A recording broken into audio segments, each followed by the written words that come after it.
Check out this testimonial that we just got from myeternalvitality.com.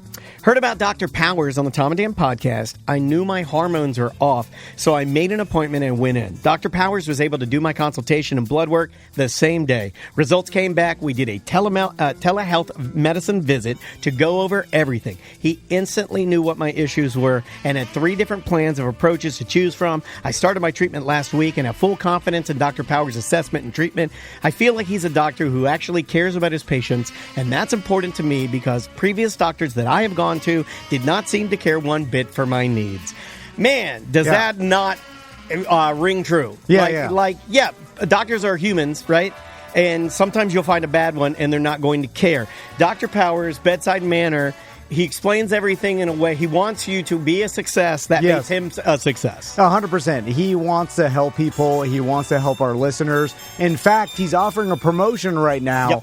Yep. The first 10 listeners who schedule a consultation with him and an appointment with him will get a free hormone panel blood test. Yeah, it's a lot. So if you're on the fence out there and you're like, man, I feel like brain fog and my energy's low and you're middle-aged and you're like, my libido's low, and I keep gaining weight. These guys I've seen that they eat clean, right? And they work out, and they're like, but I'm gaining weight. And I'm like, well, that shouldn't be. Your chemicals are off, or could be off. And here's the thing.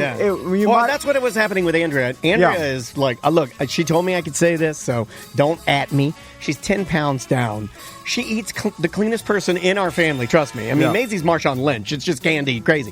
But, Andrea eats the cleanest and exercised the most and was still gaining weight. Yeah. And just with a few little adjustments, boom. I mean, she's, killing it, dude. So, I mean, just go talk to him. And My Eternal Vitality offers other services, peptide treatments, medically guided weight loss. Andrea's been seeing. Skincare. They can do skincare. Yeah. And so, schedule an appointment, and if you want to know what your hormones are or if your testosterone's off because you have a lot of problems, free to the first 10 listeners who schedule an appointment. Just let them know you're a Tom and Dan listener. And he's super nice. And get your hormones tested, get your testosterone tested, see what it is, because at least that can give you an idea of where to go from there. I'm talking to you, all you sweaty ladies out there. I'm talking to you, all you ladies that lay up at night, all night, because you're having these crazy hot flashes and you're like this, that, and the other thing. It could be as easy as just going and talking to them. At least see where you're at. It's myeternalvitality.com.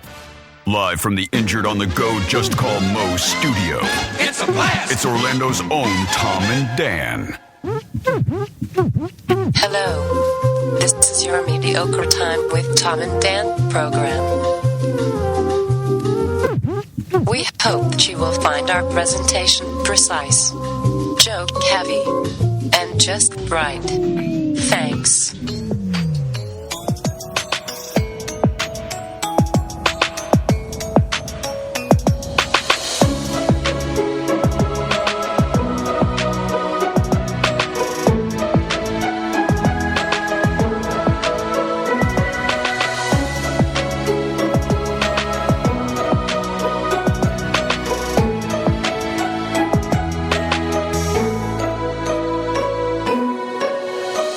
Welcome to the Friday free show of A Mediocre Time. Hey! Yes! It is another A Mediocre Time with Tom and Dan. I'm Dan. I'm Tom. Our guest today... It's a big get. First time on the Friday free show with us. This is a big get. Ross Paget. Hey! How you doing, Ross? Hold on, where's my... hold on. Yeah, wait, alarm. Oh, no, wait. Hold on. I got... Yeah! With the epic music, it's still happening. Of course, still works. Ross from Good Sauce with Ross and Joel. Yeah, man. Podcast, and also airs every Wednesday night at 8 on Real Radio 104.1. Yes, sir. And huge How's social Joel? media. How's Joel? Joel is good. He's in the middle of the ocean right now. Oh, my God. We need to save him. Yeah, I know.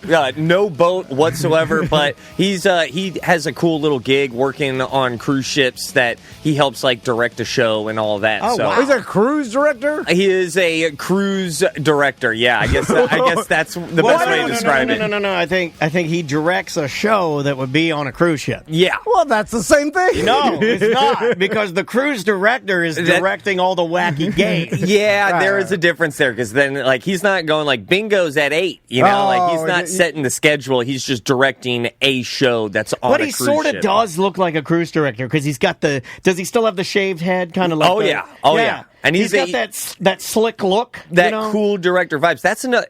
I'll flex on my... I don't even want to call him a co-host, because it's a partner, one of my best friends. I'll never say that about Tom. But I got the most talented person who, in my opinion, in Central Florida, and I put a mic in front of his face. He went to Cal Arts.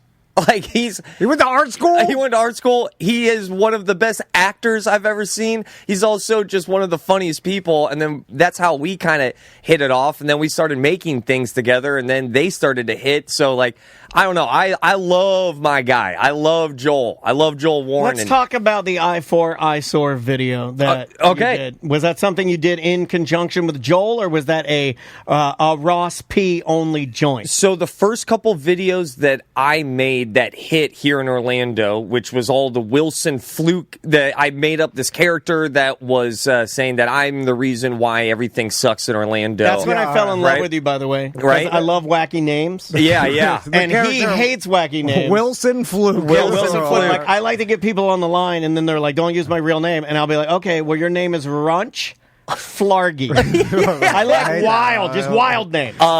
Because names are, if to me, I'm always trying to fit a joke in somewhere. And if you look, a lot of the names and everything that I've ever helped produce and write and make usually has a funny name. If Orlando was a movie, the main character in that movie trailer, his name is Conroy Kirkman. Okay, it's a joke opportunity. Not everything has to be a joke. I like everything a joke. You know what? Like, my wife has been telling me that a lot. I make everything a joke. That's my cup of tea. Yeah. I enjoy when we slam pack something with a lot of jokes. I don't know. That's how I like to operate. But Joel I made those Wilson Fluke videos, and I was like, man, they are hitting. How do I make these even better?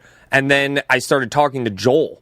So the first 3 videos were just me, and then everything from those 3 videos then became like If Orlando Was a Movie, Baby Boomer versus Millennial. Those are now being written in a room, as we like to call it, Jokes and Smokes. I like that. And then, a couple of names that I made up that the listeners are reminding me. Fluffy Pancakio was a person I made up. Then my favorite is Billy Andy. The last name. That's a great name. The first name, last name? Yeah. We had to write a character. McGuttney was another one. I'm a big fan of the Slambone Fagarelli. Slambone Fagarelli. We had a listener that called. Was it a listener that called in and said his name was Slambone Fagarelli? And we're like, well, that's the best name we've ever heard. Slambone Fagarelli. I recently said this on the pod. I knew a guy in middle school, or in elementary school. His name was Billy Trombone.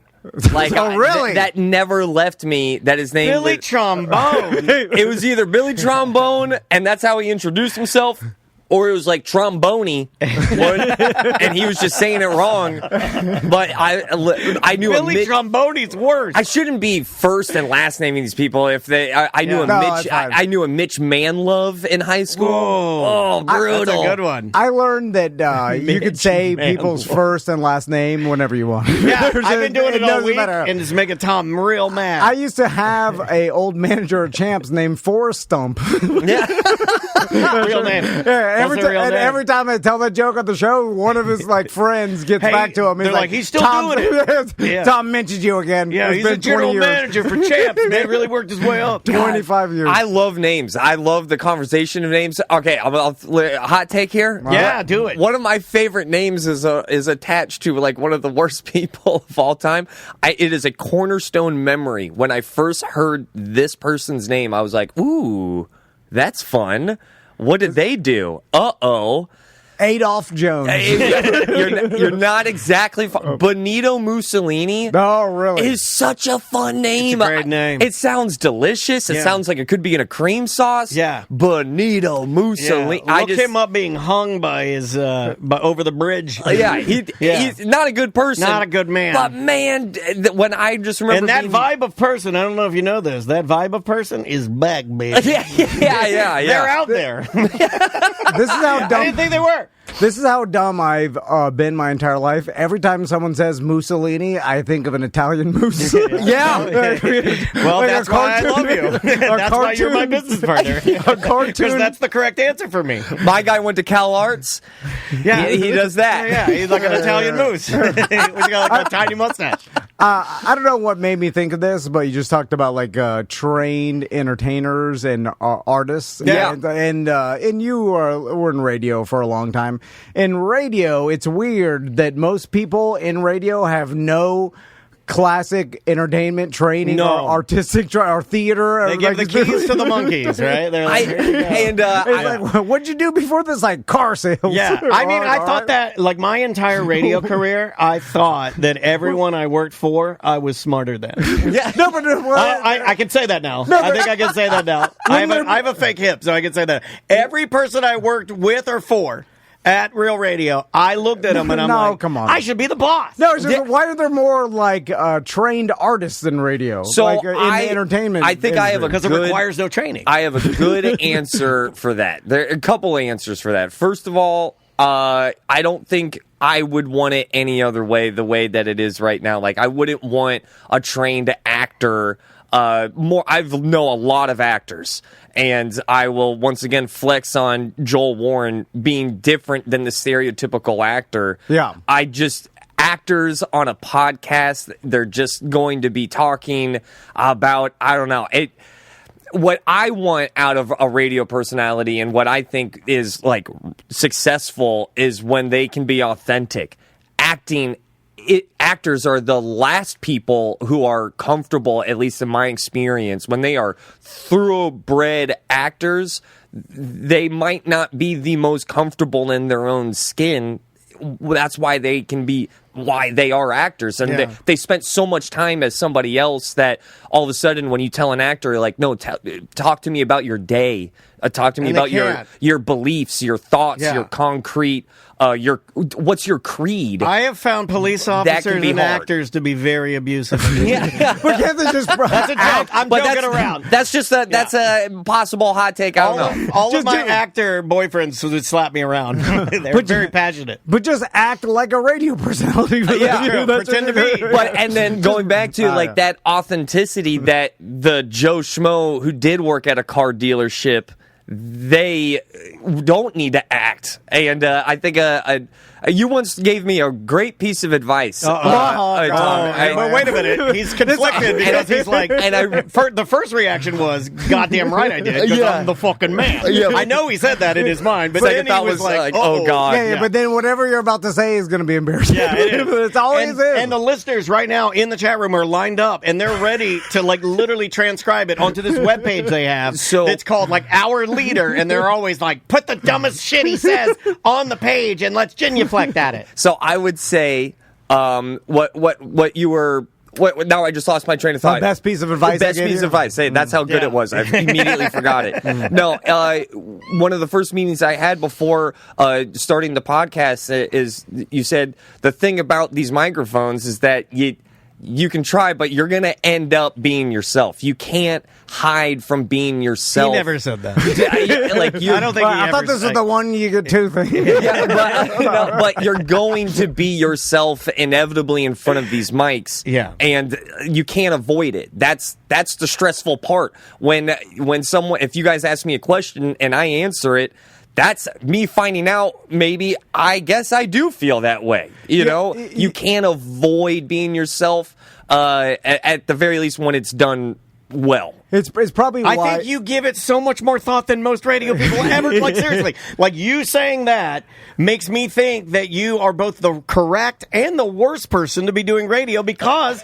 you're so elevated. Do you get my compliment I'm throwing there? It's just like, to hear you say that, I know most of the people that were my contemporaries in radio have never thought about like being like a certain level of genuine or a certain level of honesty. Well, it's happening right now. I can feel it right now. Just this level of honesty at least to me, as I'm sitting on this couch, is painfully interesting. Like it just cannot work if you're not being truthful, I think, in this form of media. And in a long enough interview, you can't keep up the facade forever. You can't. Like, it's probably why a lot of big name actors or A-list actors like only did nighttime talk shows. Yes. You could do like 10 minutes. Super controlled. You know all the questions. You rehearse your routine. You can get that 10-minute interview, but they're going to sit down for 2 hours with Joe Rogan because they're like, fuck, I can't. Like, I don't want to let people know who I am. Like, you know, they're bad for business. You know? I think you have to be a bit more like Ross, though, to do that. Let's say you decide to go on Rogan, and you're like, yeah, I can do it.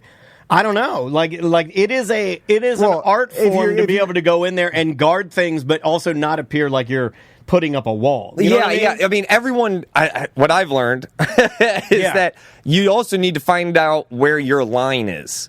Like, I had to find out where my line was sometimes, unfortunately, live on air and going like, yep, wish I could take that one back. Yeah. But that's the business model. That's, I look at this form of entertainment and content as, I always tell my guys, it's blood magic.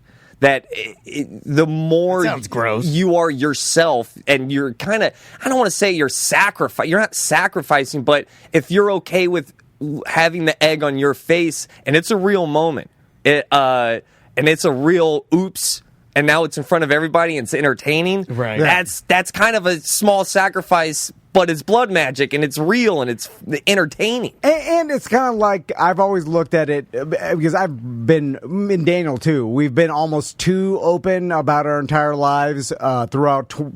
Daniel's been broadcasting for 30 goddamn years, long enough to have. Now he's going through hip surgery. I've been broadcasting long enough to get a hip. In the broadcasting, from I think teen to hip replacement. I think 19. I was 19 when I started. So the broadcasting destroyed my hips. That's insane. So now that is really remarkable. Yeah, as of Tuesday, they put a brand new hip on my right side. I guess it's steel and carbon fiber and ceramic and. All right, carbon fiber. All right, Fast and Furious. It's good. Well, let's talk about it. But did we get all the stuff out of the way? Because this was fun just starting talking to Ross. That was awesome. Before we get into Daniel's hip, let me say BDM Appreciation pre-sale is going to be up on Monday, so it's your last weekend. Yep. You have to be a BDM to get it's a $5 BDM shirt on TomandDan.com right now. We got men's and we got ladies. The lady shirt is the original lady shirt that we did. So for women that are asking, like, hey, does it fit like the one we got last year that fucking sucked?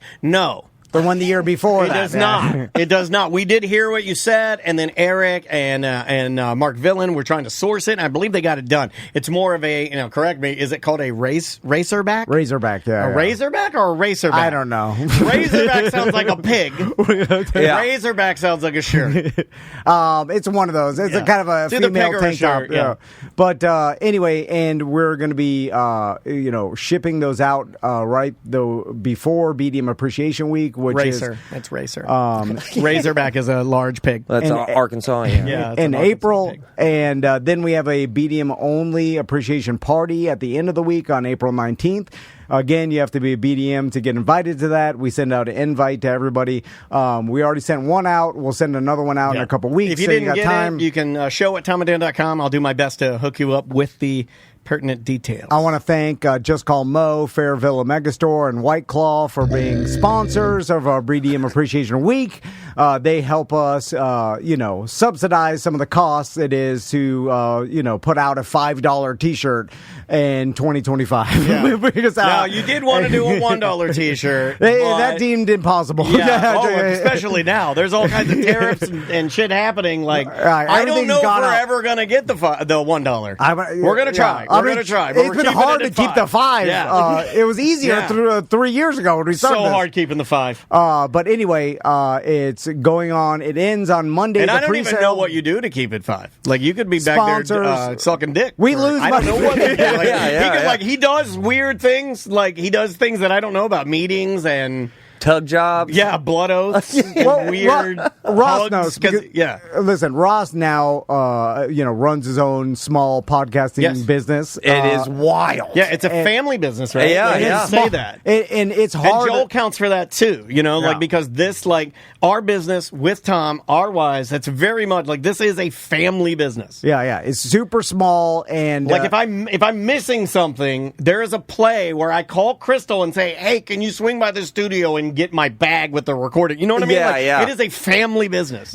And it's hard to keep subscribers. There's a million subscriptions out there, and there's also a million different softwares that are like, we will go through and cancel all your unused subscriptions. Yeah, I hate those softwares. And then, of course, that affects everybody with Yeah. a subscription service business model. Don't use we have. Acorns or any of that shit. Don't use that shit. And so that's what They we're steal money from you. and there's Chinese corporations. You want to do that? You're not a patriot.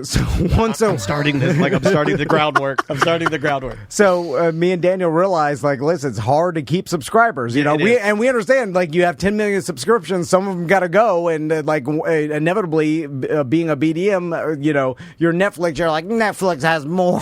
Yeah. It does. It really does, So, and it's way better. But do they do Appreciation Week? No, They don't. They don't. They don't have $5 T-shirts. Do they have community meetups? No, they don't have any of that. Not that I'm aware of. Yeah. I'll look into it. But they do may have a exist. new season of Invincible on Amazon Prime, and it's fucking awesome. And then also next week, at the end of the week, we're doing a Gatorland special. Tom and Dan go to Gatorland with Savannah. That's going to air next Friday during spring break. Who would have known that you and I would go to Gatorland? First time that we've reconnected with Savannah. Awesome. In a while, In a very long time. And we fell right back into doing all the dumb shit we used to do. Right. In fact, we almost, and you'll hear it in the show, I'm not going to spoil it, but we almost got kicked out of Gatorland. Well, she What if almost got us Savannah kicked. died doing that? She could have easily died. It's one of those. And then the people would blame us, right? They're like, Tom and Dan came here to do a podcast. Savannah died. Yeah. I think that's good math. Yeah, 100%. Ran over Would've by been- a train. Oh, they're going to blame me. They're going to blame me because I'm the bitter one that makes all the fucking jokes that go a little too far. But it would be like Steve Irwin. it would be He's because still bitter. exactly. It's been 12 years since all of that happened, and that little one, he's so bitter. He brings it up daily. And why I say that, because Steve Irwin died, they're like, oh, Crocodile finally got him, right? Yeah. They're like, nope. Podcast host. Stingray got him. But Savannah, we're like, oh, Savannah died. Alligator got it, right? Nope. Ran over by a mini train. She A is tiny train. still just as insane as she's ever been. Yeah. Anyway. She forgot that I was in immense. I mean, I was in the most pain I've ever been in. He's And she's hobbling around. and she's dragging me around Gator, physically Anyway. dragging me around Gator. It's an awesome show. Thanks to her and to Gatorland, Mark, and all the guys out there that they really rolled out the red carpet for us, and it was awesome. And That place is dope. That sounds exactly what I meant by blood magic. Yeah. It's a real Yeah. thing. You're in she's so healing. much pain. I'm not healing from the train trip. She's healing. Yeah, I had to call and check on her. So Daniel got his hip replacement. We talked about it a little bit on ACT. Now, you told me you had a funny nurse story. You have a walker. It's funny. Ross came in, and Ross like, what's this walker about? Whoa. It's like, you don't know how old I am. And it's fluorescent Yeah, pink with like a red wood grain. You Yeah, do it's- look better than you did yesterday, I will say. What- just what- in one. What did I look yesterday? Like No, slower? just way more frail and slower, and then today you're a lot more upbeat. You don't I'll have say your that- diabetes socks on. Yeah. Oh, okay. You had compressions? I had compression socks. I'm glad I got a little list of the things I want to go through. Let's dig into compression socks, and that's a perfect way to say it. Yeah, because they dig in. What the fuck? Those hurt more than the surgery. For any of my medical friends out there, now I would beg Andrea. I'd beg her. I'd be like, please take it off my heel. It's killing my foot. It's literally destroying my foot. And I couldn't stand it. It keeps the blood from filling your foot up. No, it was killing. It was destroying my foot. They were the What does that strongest. do? It makes you look like a point guard. I don't know if you know about these socks, but if you have a full sock stretched out, it's compression times whatever, right? If you just roll it a little bit, you've created carbon fiber steel.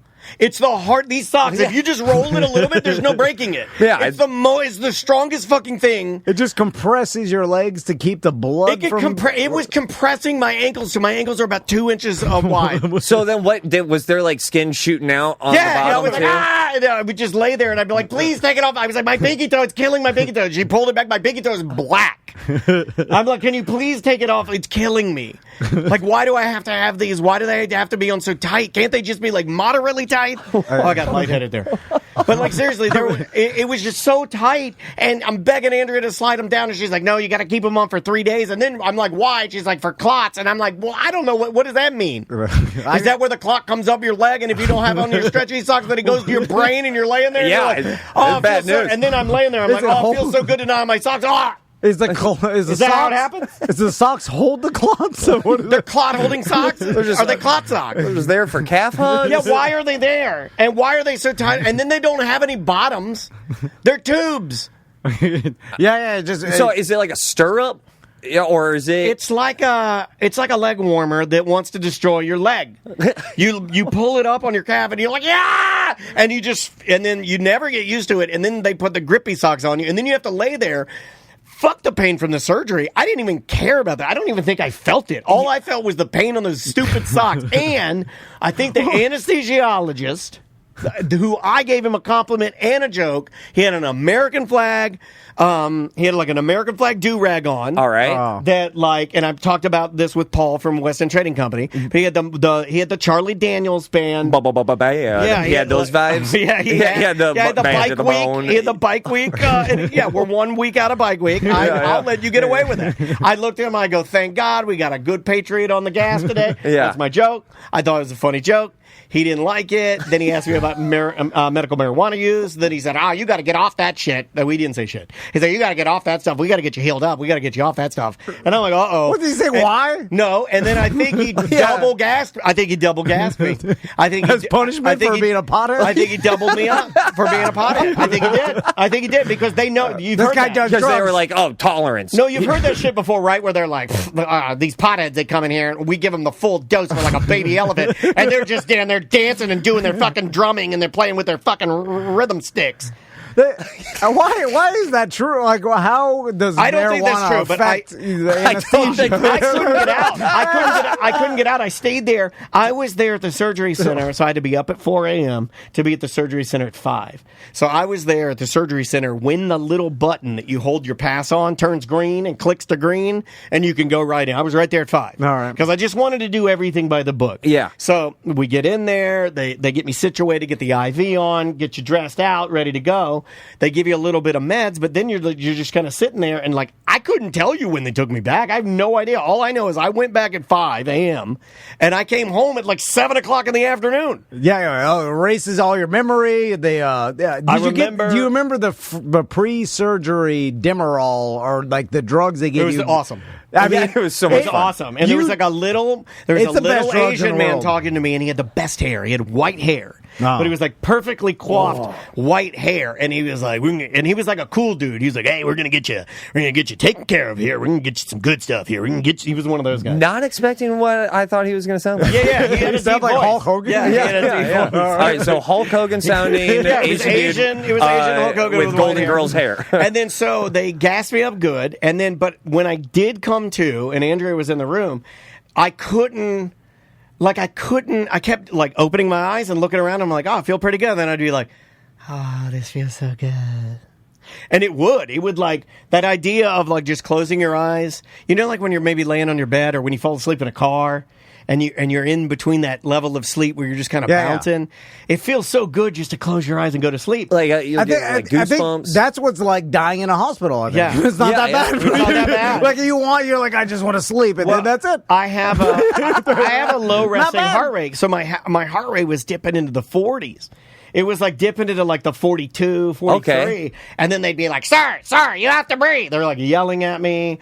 And they were very nice, but you know what I mean. They don't want you passing out. Yeah, they're not going to whisper that. No, and it's rules are rules. They're not going to let you go if you're like still queasy from the anesthesia. And I think I was. Like, I don't think I don't think I do well with anesthesia. Well, I like them when a medical professional starts slapping the patient's face to get them to come back to life, yelling at them like the abyss. You're mad at the person for dying, and you scream at them long enough they'll wake up. We had a little bit of You that. get so desperate, you just treat your patient like a jukebox. Yeah, you just hit it.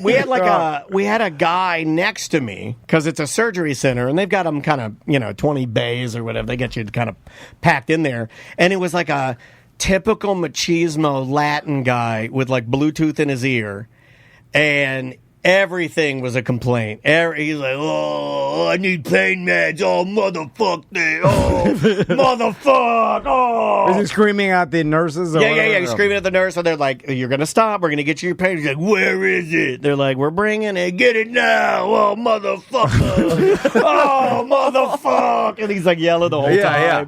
And then Andrea's rolling her eyes, and I'm like, oh, my God, this guy won't shut up. And then he starts like flailing and hitting everything. Whoa. And she said, and I was like, oh, shit. She was like, if you don't stop, I'm going to have to restrain you. And then I guess his wife was like embarrassed. She's like, you got to please don't do what you do at Olive Garden. Like, I don't know what was happening there. Oh, God, it's like Fridays all over again. It was wild, though. Oh, no. This guy was angry. The stuff that medical professionals have to put up with, nurses and hospitals, Oh, my God. it's insane. And they shave my every thigh. day. And they shave my thigh, and I believe the edge of my penis balls. Okay. Just the edge. Just quadrant 2 of a nut? Yeah, just the side of it, like just if you were, it's like your inner thigh They pubes? like you can see it right here. See, they Are shave those considered pubes? your thigh hairs, like the pubes that touch your other pubes. Those are hybrid. those are somewhere in limbo land. Inner thigh pubes. Thigh pubes are pubes. Savannah actually, oddly enough, taught me that because her mother used to say, "If you shave your thighs, you're a whore." I'll tie it in. That's a bumper sticker. That was Savannah Bones' mom said, "If you shave your thighs, you're a whore." You're talking about the medical professionals. My best friend that I've known since 3rd grade, and we both now live in Orlando. Where he's just my Puerto Rican brother. Yeah. He is now a nurse, and I get to call him every now and then and find out what his day of work was. And it's just insane. And learning like little vernacular. Great example. This made me laugh for 2 days when I said what's like some of like the verbiage over at your job? He goes, well, there's this one girl every time we check in for the pre-shift meeting. She goes, all right, now it's time to wipe some ass. Like they have this, at least on their floor with that group, their whole inside joke is like, you ready to wipe some ass? That's what they're doing. That's what they're doing. But imagine going to work every day and wiping different strangers' asses. Yeah. And they're yelling the whole time on a Bluetooth. How about this? Even more of a plot twist. Yelling on a Bluetooth. Motherfucker! You're happy that they're pooping. Because that's a good thing. Like, all nurses, all medical professionals, when you are pooping, they're secretly in the corner going like, hell yeah, bitch. I don't know. I think if I was a nurse, I'd be happy that they died. So to stop wiping their ass. I think I might too. I wouldn't say it out loud. Would never talk about it. And I'm really happy. I'm just saying, like, well, relief. I don't know. It's a relief. I'm happy. I'm never happy with anybody. Anyway, but I had a hot nurse. She's all tatted up. All right. She followed me and my wife on Instagram. Nice. Good call on her to also follow the wife. Yeah, and then she reached out to my wife and said she loves the show, and her first show of choice was the Wife Cast. And I go, no! Because it's really filthy, and I think it's packed full of cum and shit. Yeah. I think we were only talking about doo-doo and semen that day, and that's what nurses deal with every day. You know what? I didn't think about that. That's an excellent point. They deal with it more than anybody else. Yeah, like Ross's friend. That's you know what? They're desensitized. She is. In fact, maybe that's why she liked it. Is that it's real and she's real. There's sometimes and I'm not. He's a great nurse. He does his job to the best of his abilities. But just understanding the reality of what a nurse goes through, and I got to see him, in the beginning, like freak out, panic. There's a code blue. And it's not a Coors Light, we've got something. And now he's at the point of that it's kind of desensitized and a little bit more normalized, which is kind of what you want even more so out of a nurse, that they have the experience of what to do. Yeah. But just to see him change in that shape has been so wild because a year ago, my man was a college brah. Right. You know, yeah. like it's a humbling. And to see him come to full frontal nudity of humanity. Yeah, and then you get like, what if you had to do 6 months of intense ER, just clean up before you entered the workforce as a human? Yeah, right. Like so. Okay, we're gonna let you know what these you mandate it like in like in the Israel, army. like you gotta join the army for like 2 the years. Israeli army, like North Korean army, like you have to do 6 months of old person piss and shit wiping. It would make society better. I think it would. Yeah, mandatory. It would toughen you up. It would toughen you up. South Korea has them go to the military, but I'm kind of getting on board with this. Yeah, these you ladies just have to do a stint in some sort of hospital or just a surgery center. You're just like or the guys old folks complaining. home, where you just have to take care of people and see, because it would lower healthcare and make everybody tougher human beings, right? Like, I think care it a makes little bit more. Like I don't think I could wipe a guy. You could like do it. wipe a guy screaming about some shit on his. You could do it because I've done it for family members, Hair. right? Like older family members. I've done it. I've done for my dad. You could do it. You could do it. It would be. You're tough. It would be like wiping pudding off your dog. It's just hair. You're just wiping hair. Oddly enough, I have wiped pudding off my dog, and it is exactly like wiping shit off your dog. Yeah, just mushing it in your hair. Especially that guy yelling "motherfucker." You know that guy's hairy. No, yeah. If you're just playing the stereotype. Yeah, he's not shaving. No. And so Hot Nurse was great. Dr. Beautiful seemed great. I will tell you guys that my bone, they got it set, they got it in there and everything, and it did break. I had a hairline fracture in my bone when they were putting devices. They saw the top off your femur. That's what they're doing, and then they hammer. Yeah, they saw the top off your little bone. off the top. Yeah. They hit it with a fade, and the entire bone, the bone on top, they chop that off, and then they hammer a spike with a new metal top. It looks very down Game of into Thrones. his femur. It's very Game of Thrones. And very then Daniel's cracked, and then they had to wrap it in wire, and then they put a new socket in there that grafts onto his pelvis. And Daniel, apparently, they found out he's got an inward pelvis. Yeah, I got an inward pelvis. I know, he goes from the waist inward. down, I'm an inward. I don't know. I shouldn't have said that. It's the pill. There's an outward pelvis and an inward. You say inward pelvis, it sounds like your dick's on your back. It's like it's tilted. It's tilted in a way that, like, and this was like truly a relief to hear the surgeon say this. He's like, look, man, no matter what you would have done, this was coming for you. Because when you were born premature, your pelvis was like inverted and you had an issue. And it was fine for the vast majority of your life, but it wore out. Whoa, and that's so cool. It's pretty wild that you are less than 1% of a doctor going, "Hey, man, this was not your fault." All doctors are like, "You need to eat less more." No. He was like, "There's a reason your feet are." To put these socks on your feet now. This is the part that sucks the most. Is he was telling me about he was like, "How much physical therapy were you doing before you came to see me and start investigating surgery?" And I had done. Oh, shit. Samantha was still here. I just got in the Tesla. I was taking it to there. It was months. I did like 6 months of it, and nothing happened. And he goes, that hurts me because he's like, no matter what they would have done, the way that your body geometry is, it would have literally been an impossible.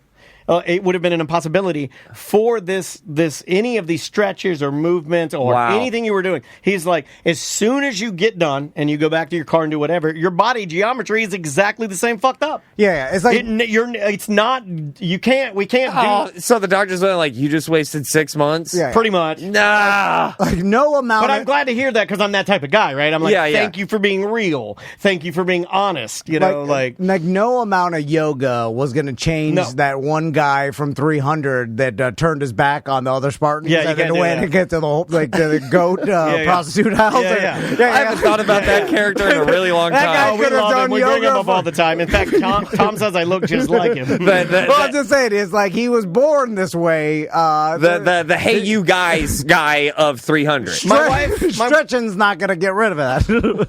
Andrea goes a little bit heavier. I'll read what she says from the Twitch chat room. She said 3 rounds rounds of epidural shots around into his hip, and nothing ever touched the pain. Wasted 3 years. She's not wrong.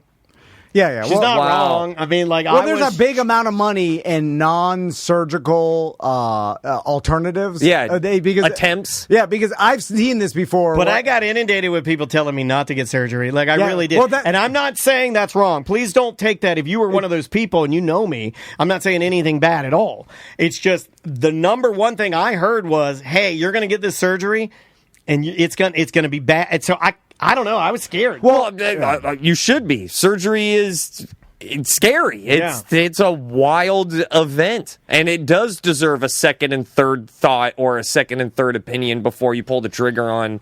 I did three. On some of these surgeries. I did 3 opinions. Yeah, I think it's hard because just like every industry, you got to, there are surgeons, and when you go to them, they're going to be like, let's do surgery. And that's the cliche everybody says, like, a surgeon is going to recommend surgery. If that's what he does for a living, that's what you're going to get. I was satisfied with the way their approach was a little different. They made me see a doctor first. You know what I mean? Like, to dial it in. Of they course. Didn't go straight to it. But you got to understand that it's like, well, it's not all bullshit. Like, yes, lots of people need surgery. Maybe 10% of those people that he said recommended surgery, maybe 5% could go an alternative route and have success and never need surgery. But that's a 95%. It's like, and that's the interesting isn't just thing. a 50-50. I don't think. Yeah, let's talk about that. So the interesting thing, I know there might be some people listening to this and they're like, oh, maybe you didn't need surgery. You're pretty young. I am. But with that pelvis problem and with it being since birth.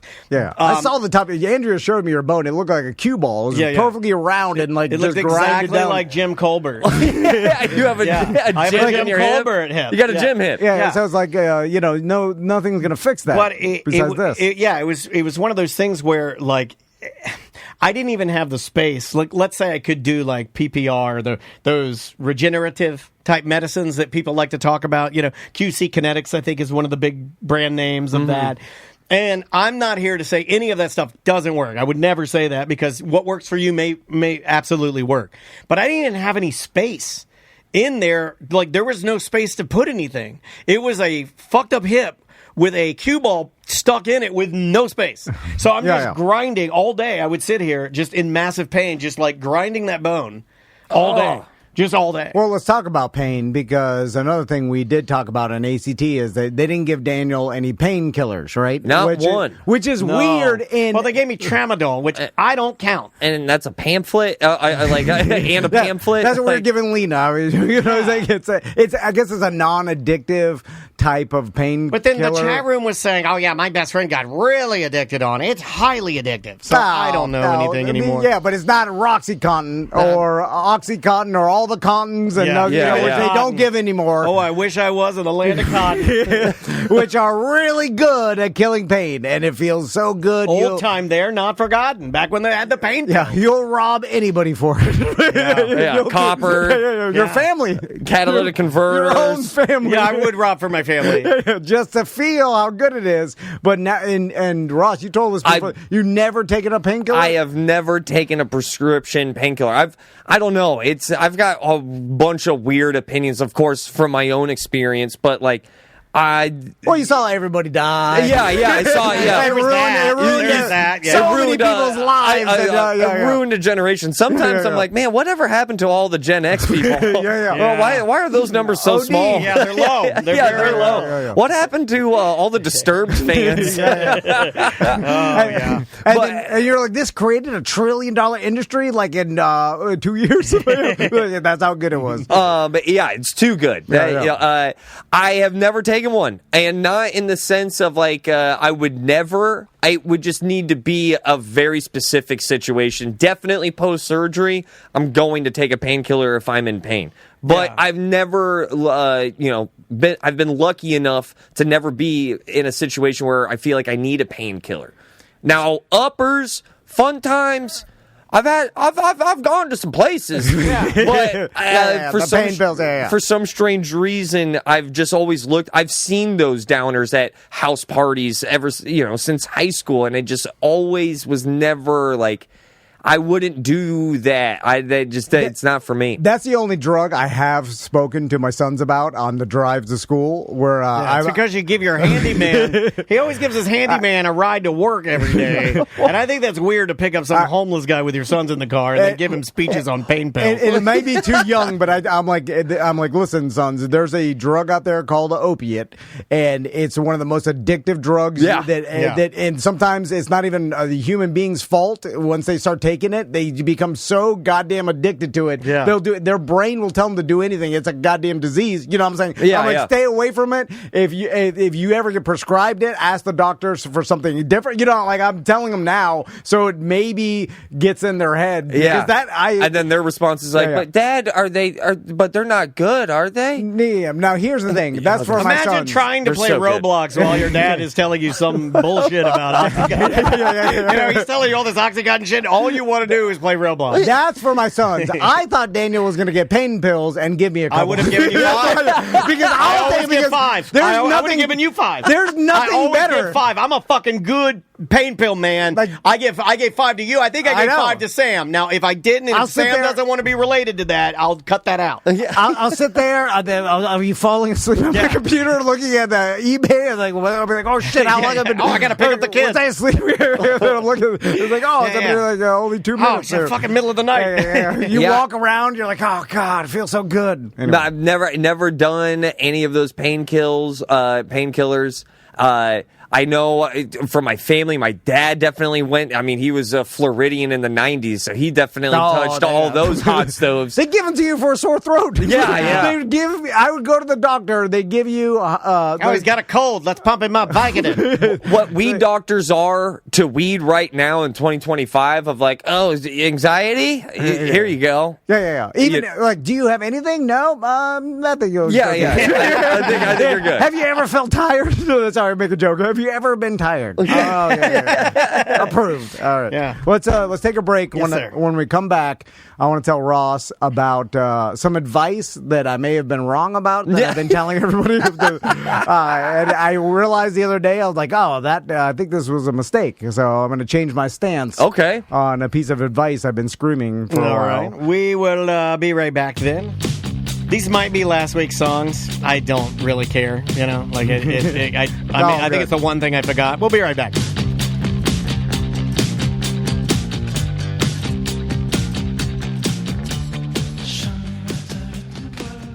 Bud Docs. If you were ever thinking about getting your medical marijuana card, your recommendation, I would go to Bud Docs. Yes. My recommendation is about to expire. Yep. Bud Docs is so good that I knew way ahead of time. I was able to plan, and I'm already on the books. I've got some time off on spring telemedicine. break. Yeah, it's telemedicine. I'm laid up in the bed with this hip. Takes 5 minutes. And I'm going to tell you something right now. When you overthink your medical condition, you know what makes you not overthink your medical condition? A little toot of the weed pen and a little card game called Balatro on your Xbox will put you at ease. Yeah, try it. If you've been looking to maybe drink less, maybe you're looking, you want something you could do while you're exercising. I know Tom is a big fan of popping one and then just going 100%. Yeah, running down the run longer. Tell me about running down the road. It's good, right? Yeah. It's easier to get your mind off how horrible running is. That's true. Or the world. Or your hip pain. Right. It's a nice distraction, and it's definitely better for you than alcohol. Also, if you see another doctor that's not Dr. Shenlatte, transfer patients are only $99. Maybe your current medical marijuana doctor doesn't do telemedicine, or Dr. Shenlatte does. Yeah. They don't all do it. Yeah, no, and it is so easy. You don't have to go anywhere. I can you schedule an appointment. He calls you 5 minutes. I'm going to blow your mind. Yeah. I can predict you'll be out. It'll be faster than 5 minutes. 5 minutes is an eternity. And if you want to get your medical marijuana recommendation, you have to go in person one time, then the rest is telemedicine. But he's got locations: Lake Mary's, Hunters Creek, Tampa, Melbourne, so somewhere nearby. But like I said, you don't have to see him one time in person. And he'll also show you his Bud Deals page. Where you were going to say something else. I got really scared for a second because I'm puning on these pills. I thought you were going to say, Walter show you his butt ass. With the butt deals, it basically shows you where to get the greatest discounts out of all the dispensaries. Yeah. There's dispensaries on every corner. Honestly, I don't know how he has time to take patients because he's curating all the deals because the thing changes daily. Just go to his website. It's buddocs.org.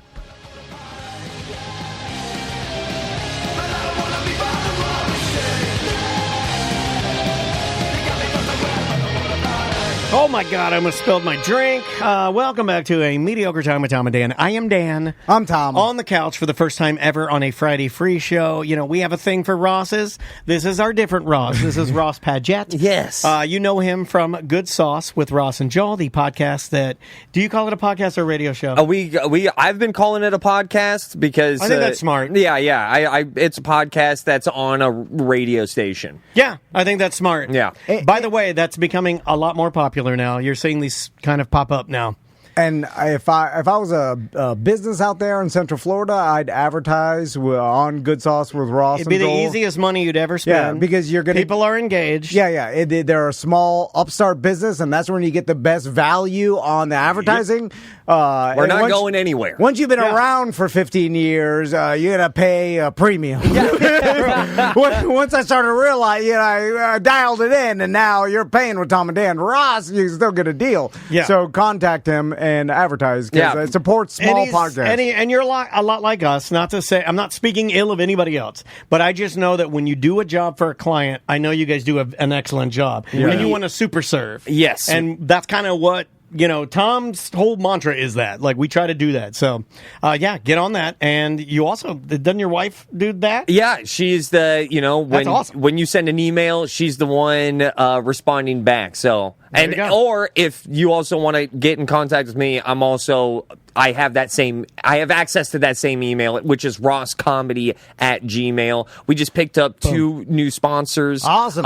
Just recently. So who are they? Throw them up. It's Foundation Records over in College Park. I love those guys. Peter and Alex Cohen. If you love those guys, fun fact, went to high school with Alex Cohen. We had history class. We've always been friends. So local record shop with local record mun that you know. That's dope. With a dope-ass history between him and I could go on and on about those brothers that run Foundation Records. They are amazing. And also, Mortgage Guy Don just jumped on board. I love that guy. Just starting this month, and he will be sponsoring my Fringe show as well. So, awesome. Good job, man. I'm glad it's growing. It's growing. It's happening. See, I told you there's another guy out there that can do it. Yeah. And I told you. And there's also, I'll also flex on this to all of your listeners. I was just listening. And I don't know if I might be the only one who does this, but I will listen to the podcast that I publish and post just to hear audio quality and make sure that we're making sense and kind of going over like, yeah, that was good. That wasn't great. This last episode probably is the best episode, which is kind of a problem because Nico and Joel, the other 2 guys usually on the program, weren't there. It was just my wife and I talking about our first 6 months of what parenthood has been like. And that's not good for Nico and Joel. Yeah. But it was once Daniel realizes that he can do the show with Andrea, I don't want to do the show with Andrea. I want to do the show with you. I was listening as I pulled up here, and I stayed. Maybe I could do the show with Andrea. I was thinking, I don't want to do the show with Crystal because she's crazy just like Daniel. Andrea, we can do some goddamn business. Yeah. It was so organized. It was hard to leave my car because I forgot certain parts of I guess what I'm trying to say is that the podcast keeps getting better, the shows keep getting better, nice, man. And this last episode is near and dear. Very special to me, probably my favorite. She had a glass of wine, I had a beer, talked about parenthood, nice, and man. it felt like one of the most honest and most blood magic filled episodes that I've ever been a part of. It was very special. Think there's some truth to that sacrificial kind of a thing that you're going down. You're talking about your hit. We've done that with like things that my wife does, things that I do, things that my daughter does, things that your boys do. Yeah, everybody goes through the same shit. Every human's about the same. We're all super flawed, and we all make mistakes, and sharing them makes me laugh. So, I don't know. I like that better. It's a more honest way. There you go. And it should, and this will never, no one will take this advice, but you should stay when everybody's fighting each other about politics and everything, and like it just realize, even though if you don't like it, like these people that you hate online are just like you. Everybody's the same shit. Yeah. They're doing the same shit. Everybody, no one's different. Everybody's the same. Do you guys ever get overwhelmed with the thought of like how much say do we really have in all of this? Like one thing that like ruins me, I don't know. No free will? Is that what you're talking about? Oh my God, we're obsessed with that. We were just talking about how our fat listeners will never get skinny because of no free will. We're talking about that. Your entire life makes no difference in the world? That's what I mean. So like what really messes me up, and maybe this is a little too existential, but it's a Friday free show. We get let's get a little dark. But nothing matters? I love that. Yeah.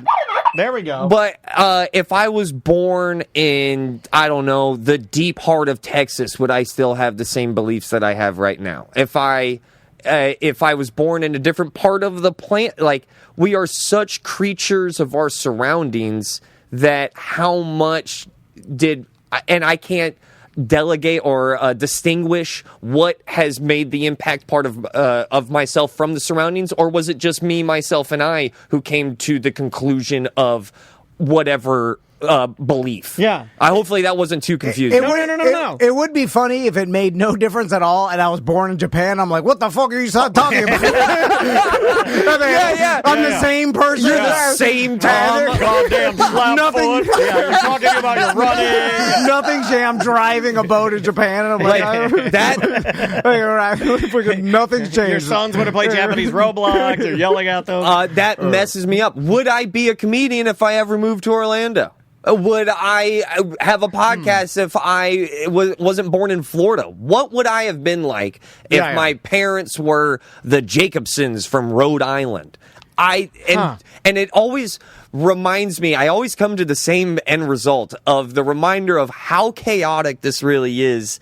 And with that chaos, if you look, and I'll get a little mushy here, get a couple beers and you squint, rip a pen, you'll find a lot of cool beauty in the chaos. Now, once I came to grips with like, I've got no say about any of this. Yeah. It started to become, it recalibrated my vision of the world in the sense of like, this is pretty beautiful knowing that I do not know. It's kind of cool. I don't know. That's me at 35, and these are all new thoughts, especially since becoming a dad. I like that. The deep thinking activation that I think you get from having a child is real. And I not only just because I had a kid, it's because of my 20s. I pushed those types of conversations and those thoughts just away. Why? Why do you think you did that? I don't think I was worthy. I don't know. I don't even know if I was experienced enough to even have those thoughts. When you're young, you're fun, but you're also dumb because you haven't touched those hot stoves or you haven't had those. I remember the first time somebody said young, dumb, and full of cum. And I was like, oh, that's disgusting. And then I was like, to the brim? Like, when I start producing cum, is it going to just start falling out of my mouth? What happens when you cry? Yeah, exactly. You're like, what cavity is it filled? Yeah, where does the cum? I still don't know that. Is it a belly full? I still don't know that. That's called the rod. It's called the rod. So I still don't know that. I still don't know where your cum is contained in your body. 50% of me still thinks balls. So I'm always, I pushed away those conversations so much. So now I feel like I'm playing catch up of trying to find out exactly. Throughout so much of my 20s, it was filled with so much people pleasing, and I got really, really good at small talk. I'll drop the modesty. Put me in a room full of strangers, a.k.a. stand-up comedy. Right. That's where I put all of the coals in with the fire. But when you're always introducing yourself or you got really good at small talk, that's such surface level, like, I never really got to find out how I feel towards about a lot of certain things because I was always thinking about somebody else, which is not a bad thing. I was always thinking about the other person in the conversation more so than like what is my core here? I don't know what I'm trying to even what do I yearn for? So with those conversations with other people, I never got to that level. I don't know, level 8 of a conversation. I feel like you and your boys sit up and talk about a lot of this shit. And I feel like you're confusing the fuck out of them, whether you're just getting all wild and you're giving them the Oxycontin dress down talk, you're talking about the universe. Okay, well, this leads... Have some fun with your boys. You're an entertainer, for Christ's sake, man. You're at one point, and even now to this day, one of the greatest Orlando local... I can't even say this without him getting all fucking weird. It gets all scoffed. He was one of, and still is, one of the greatest local entertainers ever in this city. No, it's like a clown. No. You're riding a unicycle. Clowns are important. I will yes and that and agree 2,000%. Everything is going to boil down to execution. That's where for me... People are calling you a legend in the chat room. Legend. You love that. A legend. Legend. I do love that. Yeah. Well, then fucking I'm back. Embrace it, baby. He's back. Hold on. I want to do a documentary but I'm too lazy.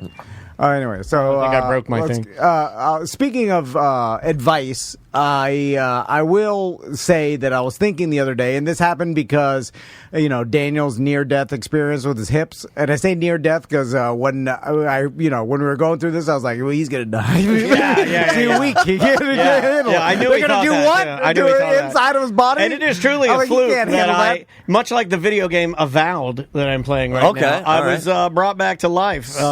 We'll talk games later. By someone I don't understand, a foreign voice that calls to me in the night. So, Ross, I'll explain the advice. I've been saying for a while now that you should no longer I don't know what he's doing, by the way. This is off the script. I like this. Okay. So, I've been telling people you should no longer ask any other human how to do anything. I'm familiar with this. Quit asking humans how to do anything, your friends, your family. And then he holds up his phone like an old man. It's like search in your phone, and every piece of information's there. Tutorials, videos of how to do things that are curated, and only the most popular, well-produced ones are going to be the first ones. So it's like they curate all these videos, hundreds of millions of pieces of information. YouTube University. Yes, exactly. Yeah. And it will teach you how to do it. Quit asking your friends and family about how to do something. It was like, and then I thought of an example. Then I was like, man, this one may not be on there, but I was like,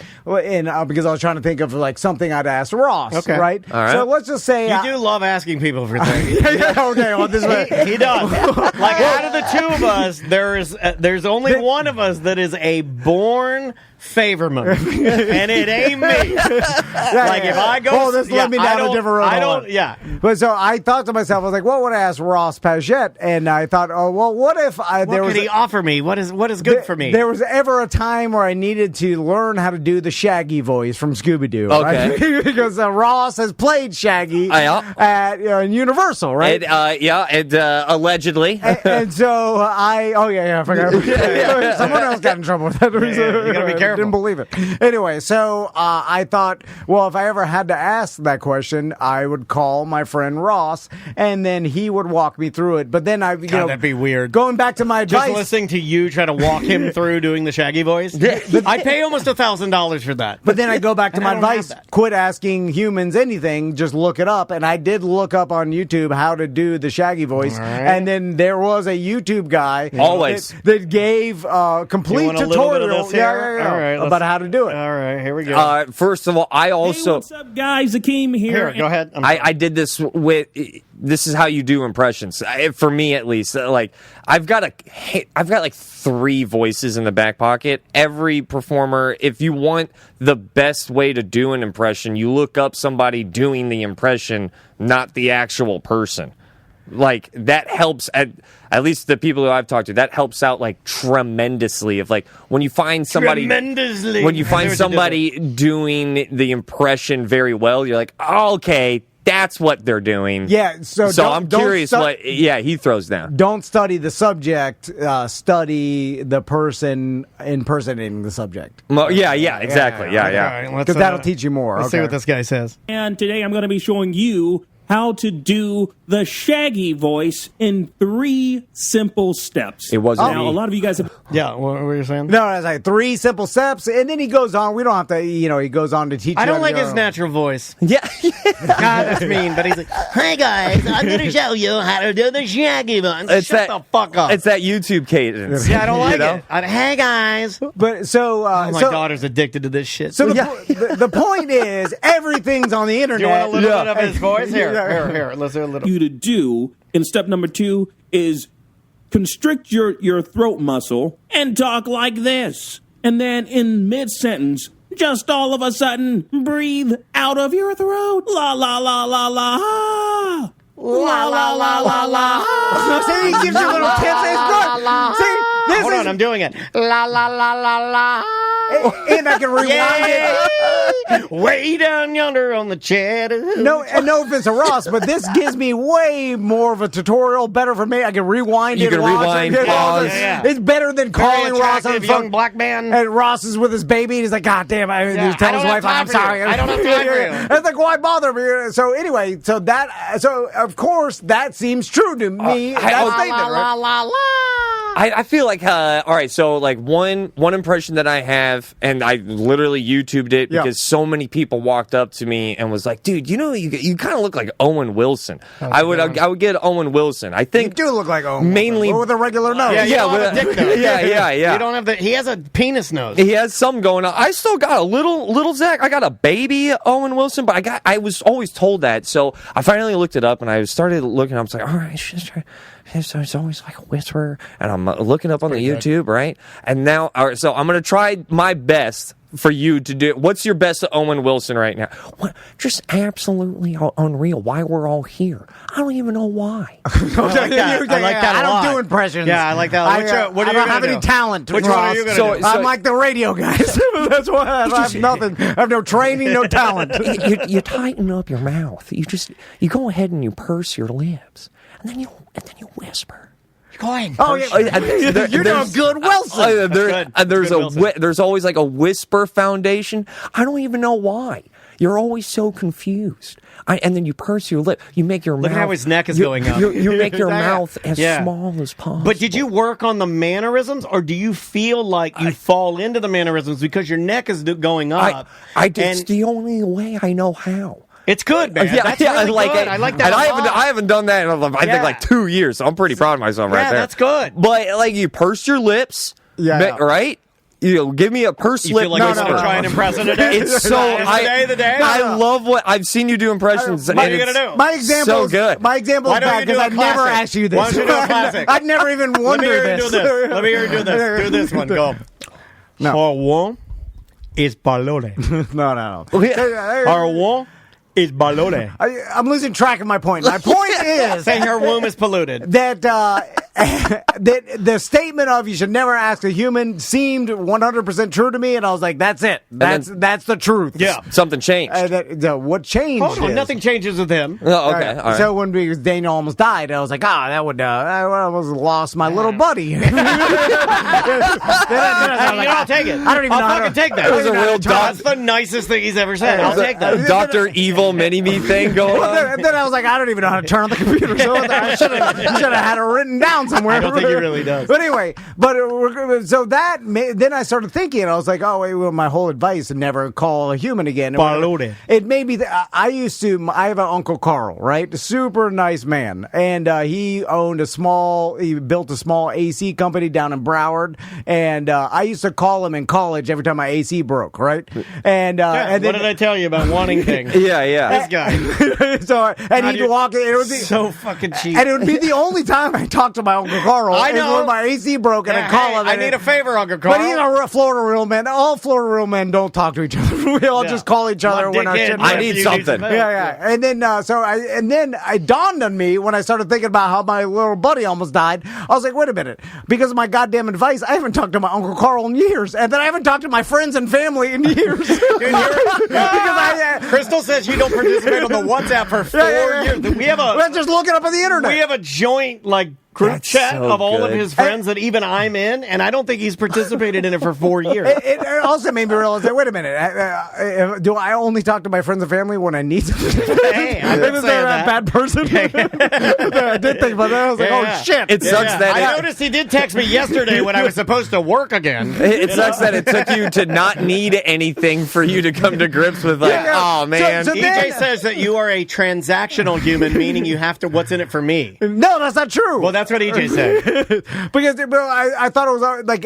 He also, the chat room is also saying your compliment walk the line of unintentional dickhead. Yeah. We have a character on the show that Tom No. does that he doesn't know he does. It's called unintentional dickhead, where he's a real dickhead, but he doesn't realize he's doing it. Which makes it so much more powerful. It's so much powerful. Yeah, it is. When someone It's like- accidentally. It's like calling someone the wrong name. It's a real big insult. It means you never, you didn't even have enough respect to learn their Ladies name. and gentlemen, Russ Padgett.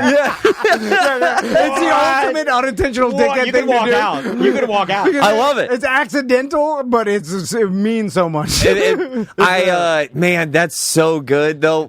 You're onto something. So then I was like, because this really happened, I was like, oh shit, all So my you started friends having did you start having a mini meltdown based on your own realization? Well, because I realized, I was like, oh shit, I bet you other people realize this. With like, I stopped bothering people to ask them about shit that you could look up on the internet. But then you realize, like, fuck, I haven't called this person in a while because Yeah, I don't talk on the phone. Yeah, And then you lose, and then it's like, Andrea's dad called me to wish me luck in surgery, and I looked at the phone. I'm like, ugh. No, I was. I just can't. I don't like phones anymore. I'm like, ugh, they're gross. So here's my fix to all this, right? You definitely still should look it up on the internet because it's better information. Oh, yeah, Right. And never get rid of history. But then after, if your first thought was like, oh, my buddy Ross knows how to do this Shaggy from Scooby-Doo impression, you look up the internet, find the better information, but then still call your friend and talk it over with them and say, like, hey, I've been practicing this that I learned on the That internet. doesn't seem like a waste of time anymore to No, you? because then you get You the can friend, confirm. and you get to talk to your friend or family, do what you need in Which life. is a benefit. Or you're going to be a goddamn recluse that everybody hates. Yeah, a because- plant-loving weirdo that just stands in his back. That's how other Florida men, like Yeah. my pop-up. Do you talk to your plants? No, I don't. So, like, the whole, because you've heard, I know everyone's heard the take of, like, the internet, here's all this information and it's supposed to bring us together, but how together are we really? And that is such I think, a drop in the bucket of a perfect example of what everyone is saying when they say that, of like, dude, I don't talk. The only time family is now going to call family isn't like, Dad, how do I do a flat tire? Now it's like, the only thing you can't get off the internet on YouTube is money. So now the phone calls are solely going to be from like, kid to parent. Like, I need $20. Like, there's no, you're right, there's no information. It's already out there. And then it's also making us all like shit. My sons now, they play with their friends on Roblox. They play video games. Yeah. They see each other and talk to each other. They but go in, they meet they're at a not- certain time, and they do like community gaming with their buddies, Yeah. and their virtual person is running around. They are not going to anybody's house or they're not going out in the street and that's meeting all up I in did. person. I know, but that's the And only. it's different for everybody because Yeah. Maisie still does some of that, but then again, she's at dance all the time. Yeah, and she yeah. has such a tight core group of dancers that like she's got like a built-in like second family to go do all this wild stuff with. There's at the 6 months of parenthood has really made me re-love my mom in a lot of ways of the things that I had as a kid. And one of those things is having that neighborhood friend group. Now, I don't think my mom looked at that house when I was a kid and went, oh, this is going to be great for him and to make friends. I don't think she looked at all my neighbors' families and was like, oh, yeah, they're going to get along. I think she found a good deal. But, man, is that something that I wish now... I didn't love it until I became a dad myself. The understanding that those lifelong friends, I just quoted them on this episode. Yeah.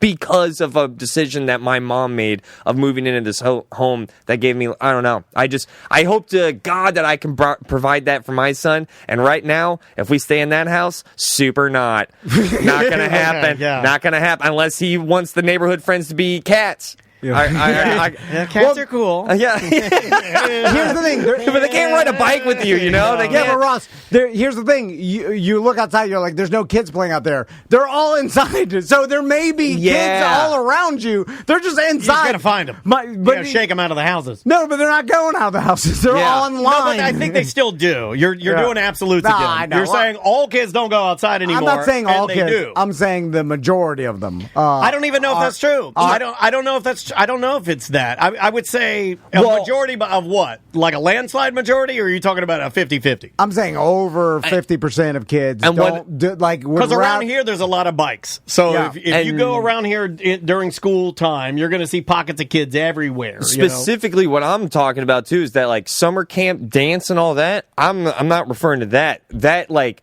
neighbor, like what did you do today? I went outside. And that's it's not as popular as it was. No. One of my favorite memories and the hardest times I ever laughed was when I put my foot in the back tire of my mongoose. You know, the ones with the pegs. I was one of those kids. Yeah, I had awesome. pegs. I don't want. You had a nice ass bike. That's a good ass bike. Yeah, mongoose with I had pegs. a Diamondback, which is like I always thought a step lower. Diamondbacks are shit. Put my foot in the back tire, slid out. It was raining. I ate so much shit and I was bleeding, but I was laughing and my friends are laughing. And now I look at that and I'm like, dude, that's basically saltwater taffy. That's not gonna ever hit mainstream ever again. Like it feels like that memory is in black and white. I get now. what you're saying. In a shopping cart going down a grass hill, flipping out, my chin on the gravel, sliding. I got hurt. I couldn't grow hair there when I became a man. I remember the rest of my life. You're right. My daughter and other boys will not be doing that. That's not a thing anymore. It's weird. I spent an entire summer, Tom, jumping on a 60-inch diameter inflatable ball. Yeah. An entire summer. Just getting launched. I don't know why that's so funny to me. It was called Biggins. I still remember the brand. You know, it's our fault. And I'm blaming myself here. It's not my son's fault. It's because I'm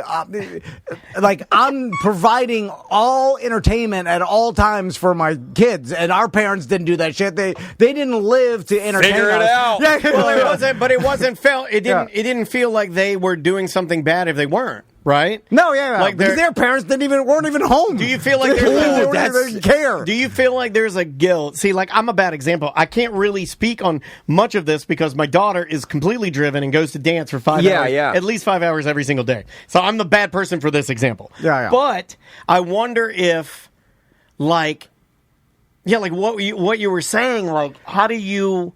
Well, how do you even do? I don't think you get to pick that. But they're always entertained, and now with but where technology, did that come from? The technology? Well, technology, but also like there's think about the amount of kid places that are popped up everywhere. The fucking bounce trampoline places, the drop them off, electric go-karts, arcades, like all these things. There was one kid's place when I grew up, and we all grew up. There's like one fucking Showbiz Pizza, or down in Miami, we had a Chuck E. Cheese. That's about it. Riverboat Playhouse or whatever, and then it was like it kind of not even that good. Now it's unlimited. I mean, there's an entire warehouse of goddamn trampoline, Fantasy Factory trampoline, and ball pits. Teaser land. You got an old man dumping his scooters. You want to ride an electric go-kart? That's on level 2. You can do that for $12. And there's just like unlimited entertainment, skating rig, arcades, and our parents also are like, they look at vacations on the weekends. Like, how can they entertain my kids? I don't think our parents changing then, because I know you. I mean, you're kind of like you like to. Be with your boys and have great experiences. Are you dialing that back now? I don't know. For me, I know what I want to happen. I want him to experience those like organic neighborhood friend group memories.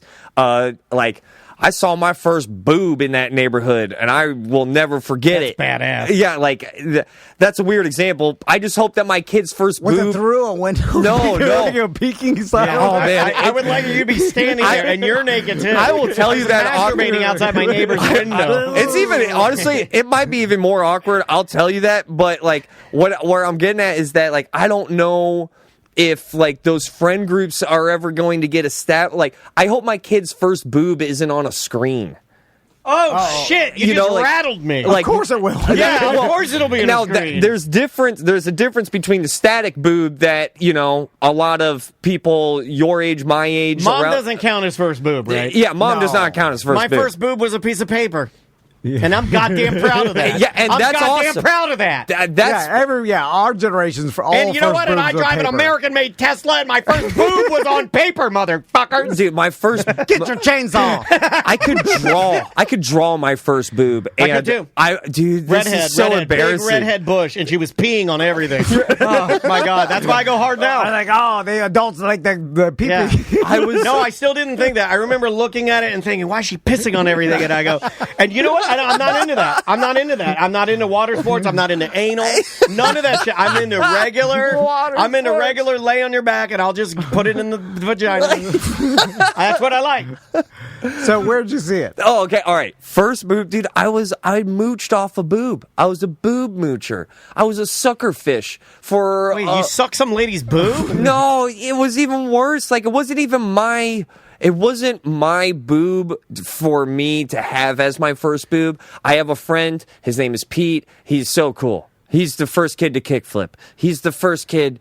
He's. I'm going to be the first kid to suck a boob. Yeah, he's so awesome. I'm Pete, motherfucker. It's in my. I suck tits and kickflip. It's in my house, right? I suck tits and kickflip. That's what I fucking do. I'm Pete. Fucking rad. Yeah, he's a great character. And he's a personal fitness coach now. He's like such a man's man. He's such a badass. I don't think I'm off on this. I think I nailed this. Right? So, girl has a crush on Pete. Pete is so cool that he's like indifferent. Like, I guess, yeah, what's up? You like me? Cool. It's in my house where this event is happening when the girl looks at Pete and goes like, I think my boobs are two different sizes. Pete, can you tell me if my boobs are two different sizes? And then hold on, let me finish this kickflip. Yeah, bitch. I don't know. And then that's how I saw my first boob. This is a great story because Pete is getting flashed, and now all of a sudden, like it's happening right in front of me. I'm like, dude, this is a great story. This is a big boob. Then she doubles down and goes like, feel them. Next thing I know, my first boob is getting caressed by my friend in front of me. And now I'm like.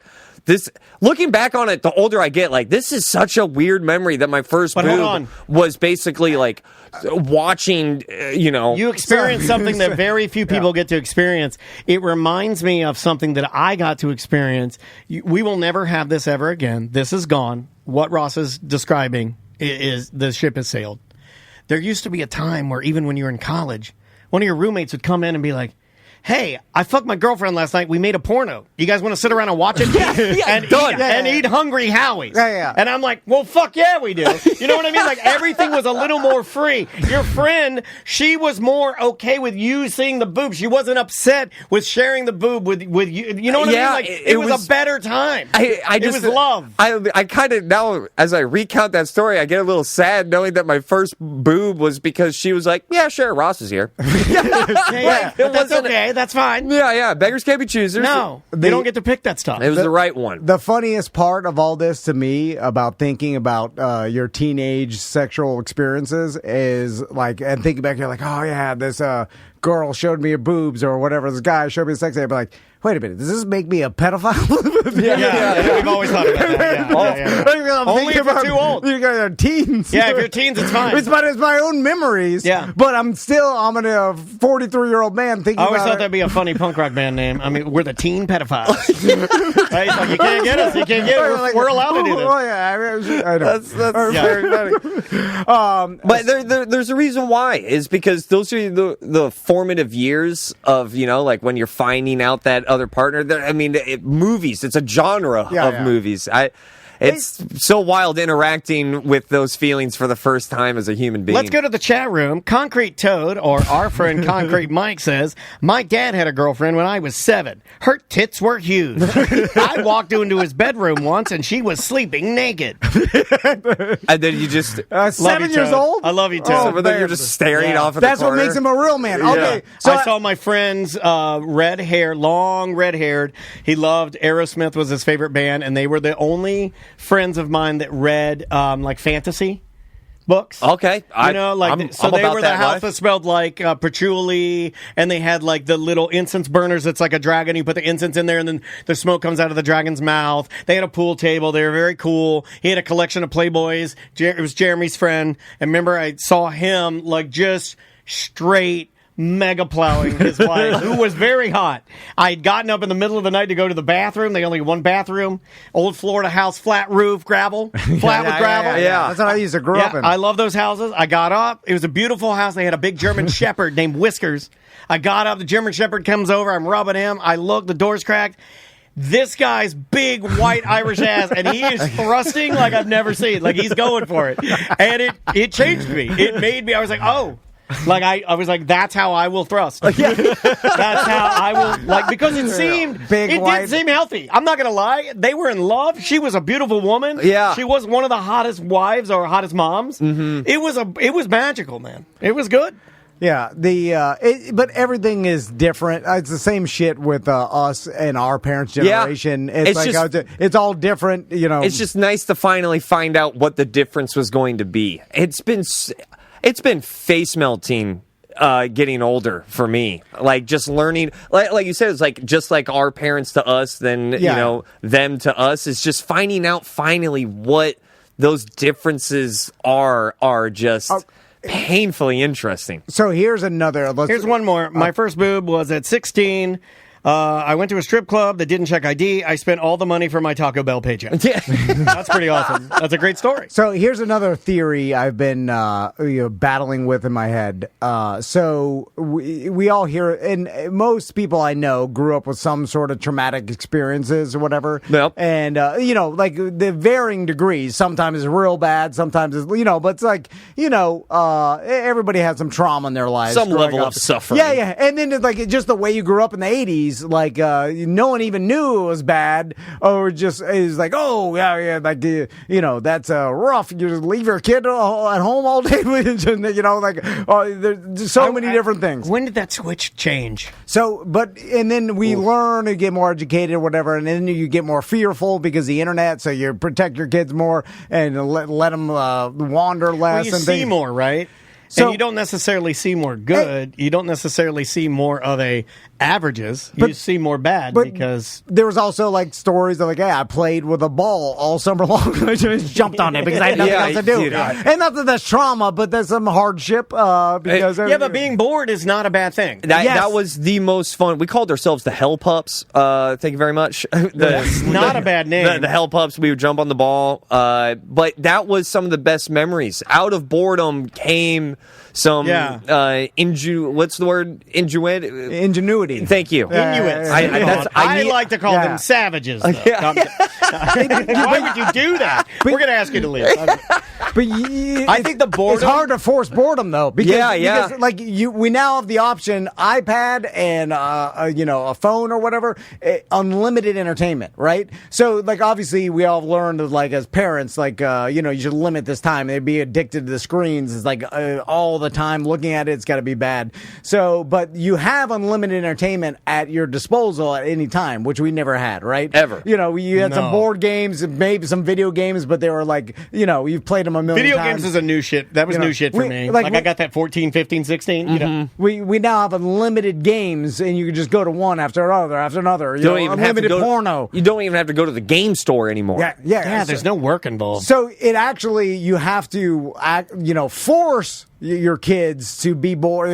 Listen, Crystal does this. If it was up to me, they're like, oh, iPad, unlimited entertainment. But Crystal's like, has this like, you have to force to be bored or whatever. Yeah. But it's work now. Like, we're like back when our parents, it was just like, hey, go find something to do. Quit bothering me. Yeah. And then you were forced to go find something to do. Now it's like, your kids are like, there's all this entertainment that I can go do, and you have to be like, no, you can't do that. You have to do something boring. Just put some boundaries for yourself. Yeah. But then it's a bigger problem. So I'm having an experience where I keep looking at my kids' lives and I'm like, is this too good? Like, Yeah. they don't you have. get back to this a lot. They don't have any. They don't see me and Crystal don't get drunk and fight each other. Do you guys yell at each other? See, we don't yell. I'm So like, See, It's Andrea, so good that- Maisie's pretty tough. She has seen me and Andrea come to blows. yeah, but it's probably not She that bad. has I know seen me Andrea. drunk. I love the idea that you She's guys. seen me scream and grab Andrea by the throat. You need to argue in front of your kid because it's a little too good. So you're going over your line. I don't agree with that at all. I don't agree with arguing can in it front be- of your... No. You We can't- have them. Yeah. Can your upbringing be too good and actually make you a boring person? Because I will say, Well, I would say the fact that you're questioning it is your answer, right? You see what don't I'm saying? know. Like, just the idea of... No, but think about it. Like, can a professional tell me, like, oh, no, too good is fine? And then I'm like, okay. no, but see, I think, easy to be too I good. think most things that are like common sense are like just the fact that you're asking, can it be too good? Is the answer yes? If you do everything It's for everybody, Just then, by the nature of the word two with two O's, Right. I'm not then talking it's about- going to exist. I'm not but- talking about spoiling them or whatever, because they're not. I would I mean, admit it. like- They're not spoiled, or No. I guess you could. It depends on the definition. all of our They kids get are probably everything they pretty want. fucking spoiled. But you know what I'm saying. But it's like I'm saying there's no trauma. Like, should I don't think you need to- manufacture some trauma just to get them everyone? Like, Do you find Everybody that- else had it. Do you find that you are ever actively just looking for things to do just to make them do something exciting?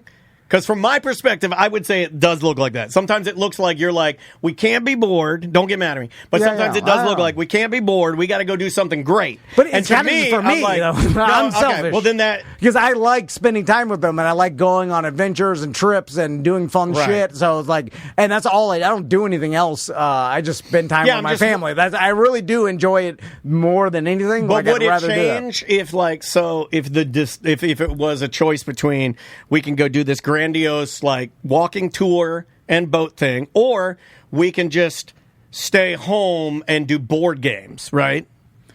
I don't. Right. But my point is that I think there is some skill involved in being the person that doesn't always make that face when board games come out, because at that but point it makes me seem like you're addicted to the great thing. No, we do. We play Monopoly. We play board. We play poker all the time. We're Yeah. always doing fun. But I'm saying, but it's not even the board. But what game about that just not doing anything? Well, then, Are you always doing something? Because that, like, I'm not. And Maisie's not. There are times when it's just like, she'll be like, I don't have anything to do. And I'll be like, well, that's your problem.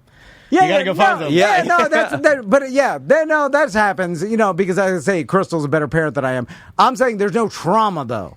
There's no shit that they're scared. I don't think you need the trauma. Yeah, though. yeah. But every other human goes through some sort of trauma. Like I said, even back in 100,000 years ago, your parents are dying from toothaches all the time. You were like forced. Oh, I would have died of this hip thing. 100% At 11 years old, you're fucking you're hoeing a field or whatever. You're like, hey, we may starve to death this winter. You watched your grandpa die yesterday. We experience. Can your life be too good? Where there's, should I tell the boys one day, like, hey, I think mom's got breast cancer? I just scare them. They're like, oh. I want to be around for that because it's fun to make believe. But that's a horrible. This is guys, we're going to do some pretend. Really went Because they right may- to breast cancer No, on I'm the just saying, example there. But no, here's while they're young, because I got about 7 or 8 years, and they're still getting breast cancer. You know, the best thing my dad ever did for me was when he pretended my mom had breast cancer to make me tougher. I could get in a car accident or something, so I still may have some bad. Who knows? But maybe chances are it goes for another 8, 9 years, and everything's fine. I think- and then they're like, "Wow, nothing happened. Should I make something happen?" I do not think you make something No, I happen. don't think you do I mean, either. even though it's really It's fun, really funny. it's really fun and very funny to think of all the things that tell them to really ruin them, for it to negate itself. But I would say I don't think you get. I almost slapped my bad leg because I'm really laughing now, and it does hurt to laugh. But that is so him. He's been obsessed with this trauma thing for forever. Have you met his sons? They're wonderful boys. I don't think you'll get the fruits of the labor of not having any trauma until they're 25, 30, when they have an adult brain on their heads going like, wow, now that I've had enough life and I've seen other people's experiences, hell yeah, mom and dad. Do they ever ask nailed about it. yours or anything? Do they ever ask any questions? Or? No, they're kind of like me. They don't care about anybody. Are you Roblox? Okay, that's what I thought. Yeah, I tell them something. They're like, oh, God. They don't care about anything but themselves. Stop making me laugh. But so Ross, did you have a trauma-free upbringing? No, I definitely, I would say... You know what he looks like to me? He looks like golfing, full-grown Tommy Van. Yeah, I know. I look at him like, oh my God, because his son is tall and skinny, and he's got like that runner's golf body, and I'm like, that kid could be whacking him, man. Yeah, because you look like a well put together human being that's like good to hang around with. Yeah. Like, because you don't necessarily need trauma because Daniel had a good upbringing, but he's born crazy, so that he gets that. Yeah, I was just a rotten egg. I got great parents, but I fell out as a turd. So you need the crazy or the trauma to be an interesting person, and it seems like you're an interesting person. I definitely had the fair share of traumas. You know, it almost bums me out. It almost bums me out that I'm a stand-up comedian because I completely fulfill the stereotype of my dad passed away when I was 13. So like God, I didn't know that. I always like it's not, that's not the reason why I became a comedian, and no matter how much I can say that, that's like, what happened. This guy's he's in the spot. Yeah. He's in the Dead Dads Club. The whole listeners, we have a whole thing called the Dead Dads Club, and how it shapes you. I don't want to give that too much credit, especially when it comes to me in entertainment, because if I were to point a picture or point a direction of why I'm in entertainment and why I love entertaining people, it's because I saw my brother do it, and he did it at such a high level. I'm just so curious of, like, I didn't know someone in my family could do that. Can we plug your brother, because I'm a big fan? He's the man. Chase Padgett. Yeah. Support him.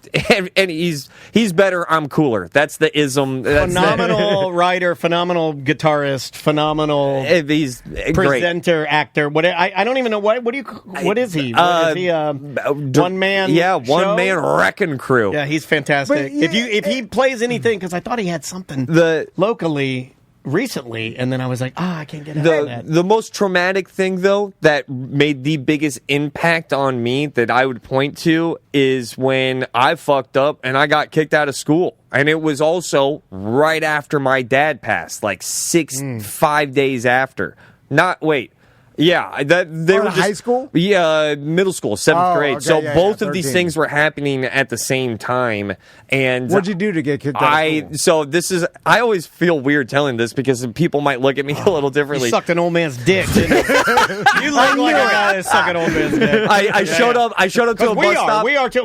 First, I should preface that by saying Tom and I have sucked old man's dick. And when I looked at you, I was like, this guy's like us. We're saying that. This guy's like us. I showed up to my bus stop in that same neighborhood where all my friends were, and it was such a big neighborhood that there were other groups of friends, and they were shooting like we called them wasps, which I always hate saying that wasp word as plural because the wasps. Wasps gets me. Hold on, what's shooting wasps? So like a rubber band and a folded piece of paper. Did you guys have that? We did pencil breaks. I'm a little older than right, you. like one of those things. You're late 80s, baby. Early I'm surprised 80s. you weren't playing with digital rubber bands. So you would fold a piece of paper as much as you can until it's, dick hard. Then you would shoot it with a rubber band, and it would hurt. Oh, dick hard means something different here. Yeah, sorry. Yeah, very soft. It would hurt. It would sting almost as much as, in my brain, 7th grade Ross brain, as much as an airsoft gun.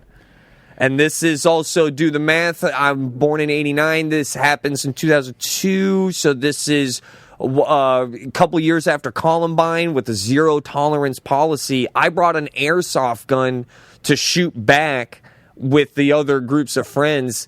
There is no orange. I feel like you're trying to deaden this. You were planning on killing everyone that day, and I feel like this is. I brought an airsoft gun to my bus stop. Wow, dude, you could get in a lot of trouble for doing that now. I got in. You could get killed doing that now. It was You can And I'll tell legitimately you- show up on campus How with an about airsoft this? gun and get gunned down. Oh, yeah. I was such a dumb Those cops kid. are waiting for them. That's why they're there. I've been waiting for this my whole life. When They station them there. They're like, hey, someone's going to come shoot this place up. Be ready to shoot them. And, they're yes, ready. sir. This was before airsoft guns were mandatory orange fluorescent tips on the their good old barrels. days, I call them. And better time. I could tell you the moment. I guess it's a good trauma for me because I learned from it that like actions and consequences. So you're just at the bus stop. I was at the bus stop and then they're shooting me. I'm shooting them with the one specific other group of friends. You know what you could have gotten out of this? You just say, I'm just here to get these patriots to school. Yeah. Because that's allowed now. You're allowed to stand at a bus stop with a big-ass fucking gun, But a rocket they were launcher. attacking me. I was so dumb. I thought I was going to get suspended from the bus for like a couple of days. And that's not what happened. I got kicked out for 5.5 months, and I went to an alternate school named Phoenix.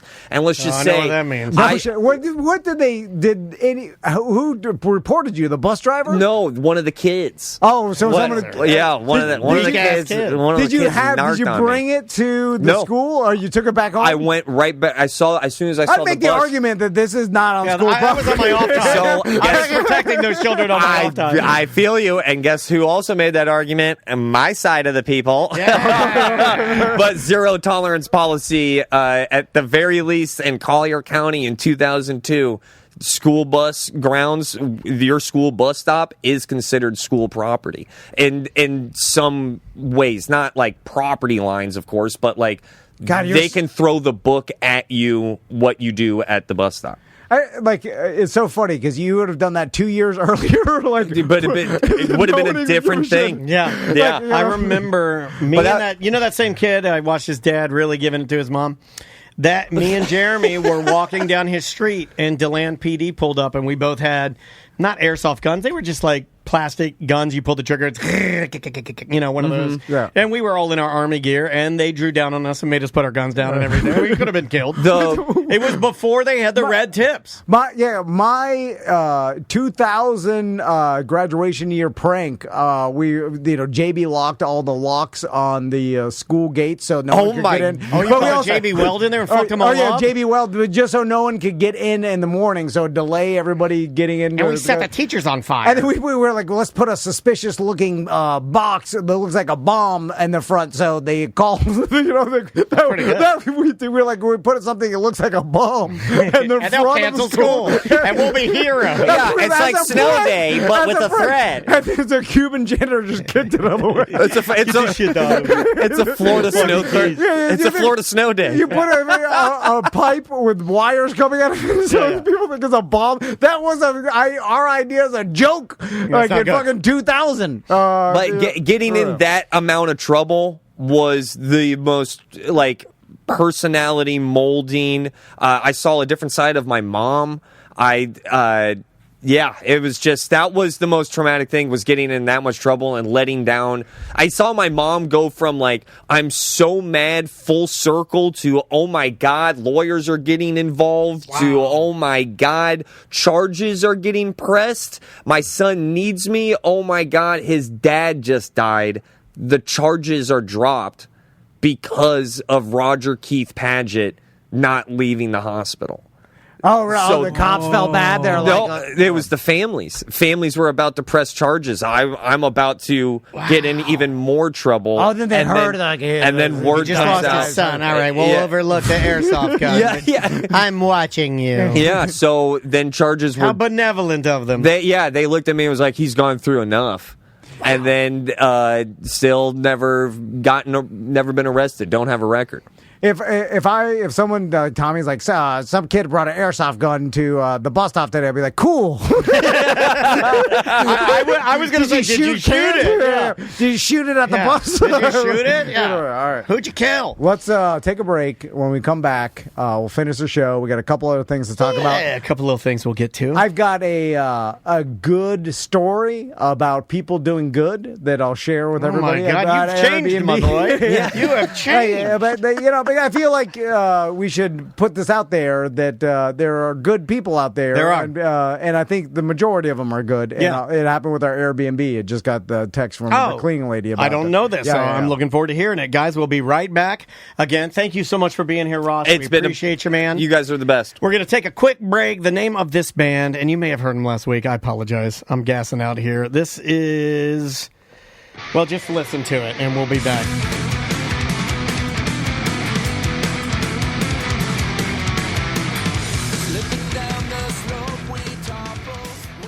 StreamlineFlorida.com is the website to go to. You can see Brian Zeimel's phone number right underneath the Tom and Dan logo. Click on it. You can text him and call him anytime.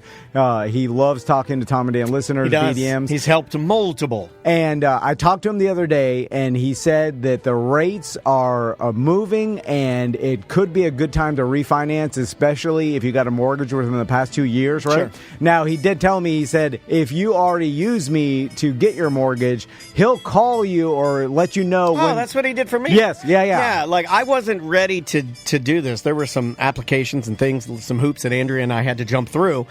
He was like, don't worry, I got you on file. And then he like sets a reminder timer. And then when it's time, like, Yes. the rate is let me call Dan. Hey, are you still interested in doing that? And boom, you don't have to do anything. Yeah, you don't even have to keep track of it. Who No. keeps track of the interest rates and where they Well, are? my wife does, but I do not. I would never do that. That's stupid. And but I know that Brian Zeimel, because he handled our refinance years ago, if it's better to refinance and he can save me money and bring my interest rate down, he'll call me and let me know. So he's always watching it and watching it for his clients. Now, he also said if you didn't use him in the past to refinance, you could even text him or email him, and he will put you on a list and call you and do the same thing he does for his own clients who he already did mortgages Awesome. for. Yeah. So that is the way to do it. Yeah. So that way you set it and forget it, and you don't have to keep track and then just constantly like, oh, what's It's my like, rate? let him do the job. Yes, That's what he does. And he'll let you know if you can save some money and with your mortgage.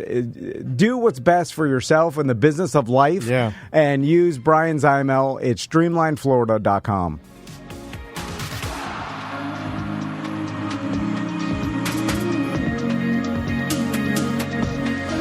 Oh, it's so good to be back here. I like working. You know, like my doctor, when he cleared me for all of this, he was like, yeah, I think it'd be a good thing for you to, get back. Don't overdo it. And I'm not going to 1,500 steps a day, but it's very nice to be here with you guys. And I appreciate, Tom behind the scenes has been doing, he doesn't like compliments. I'm going to look at you. Yeah.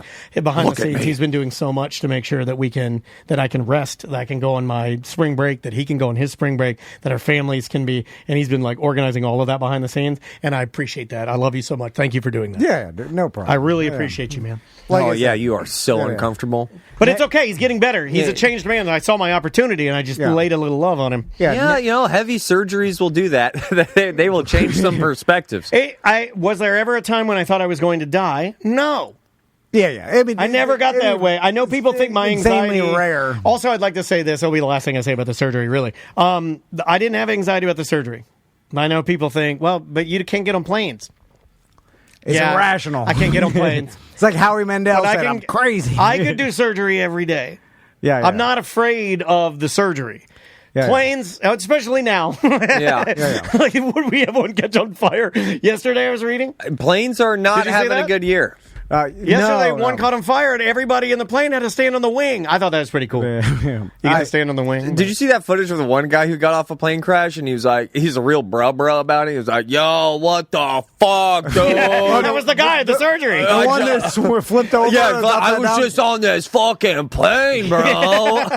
that when I saw that footage, first I thought it was fake. Yeah, the lady that was upside down and she slid down her seatbelt. Yeah. I was like, that's fake. And then I say everything's fake now. Once I realized it was real, I was like, oh shit. This is the first time we've really seen like inside after a plane crash, someone grab their camera and film what happens, right? I've never seen that. Yeah. Like we've seen it in movies and shit, but have you ever seen a plane upside down with the people walking out and I'm like, no one's panicking. I always thought was you would, like surprised when you're flying down, like somebody get their phone out and yell "World Star." Well, yeah. Well, we've seen What a like time bad to be alive. turbulence and stuff on video, but never upside down planes. plane, like someone videoing them walking out of it, and the stewardess like helping people out. I was like, oh shit! And like no one's panicking, that like no one's screaming and running for their lives. Like I thought it would be way worse. I think they're just in total shock. God, what that must be like.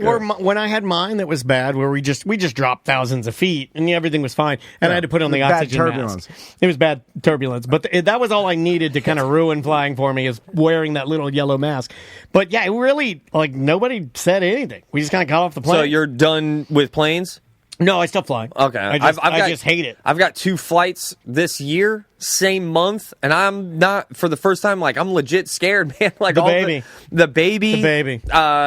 One of them's vacations, the other one's for work. So I don't know, planes. Yeah, the baby changes things. But I always look at it like this, and please don't think I'm a monster. If I'm on a plane with my wife and baby, and we all die, I'm at peace. It's preferred. But also, plane.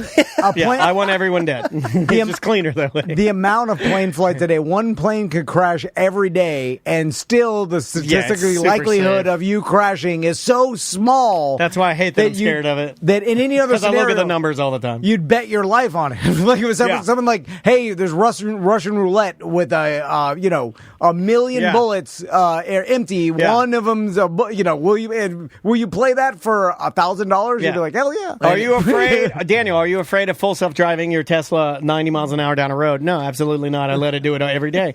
Are you afraid of planes? I'm already crying. Yeah. I don't know. It doesn't make any sense, but. So we get from our Airbnb, we're ending it in the end of May. So you have April, May. Are you happy to book we're it. ending it? No, but is it bittersweet? I'm happy to figure out what our next thing is. Should we go there and rent it and do? Because we had said we were going to do this. Should we rent it one night and then offer up? We will film a porno in it of any of our listeners. Yeah. We'll do one porno because we wanted to do a porno in there, right?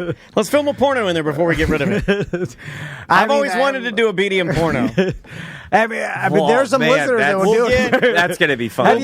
We'll get our buddy from 360 Images. I'm blanking on. I just took a pill. What's the guy's name? Joe. Joe Leclerc. Love that guy. Yeah, we'll get he'll Joe. film it. I know he's horny. So he's a real man. We'll get horny. He's a real man. We'll get horny Joe to film it. Yeah. And we'll just direct it. We could just, and to make it better, why don't we just go girl on girl and ease our listeners into it? You don't want girl on girl? More traditional. Big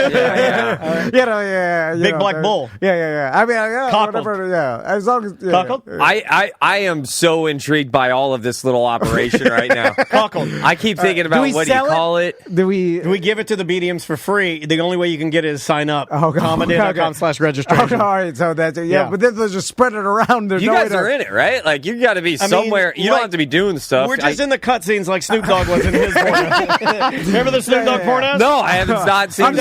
He'd be like, hey, what's for shizzle, my nizzle? He'd be like, I'm here with Anna Mal, because I remember that the porn star Anna Mal was in that. She had big hard titties, and I remember that he's like, we're in the studio, and she got in there, and man, she's going crazy. Yeah. But he's just smoking weed during the break. Yeah, he's just in there smoking weed, laying down raps. Maybe we should lay down raps. What if we laid down raps? I would find it very. You're a rapper. Will you rap? Well, we've got a porno. We can. Yeah, I'll rap in a porno for you guys. There we go. I just want to see you guys just Blair Witching it over there in the corner. 1095ers. Chat room saying that only 1095ers get access. And we know 1095ers won't share it because I know their names. Yeah. The 1095ers a month. You get it. Eric, I'll single him out.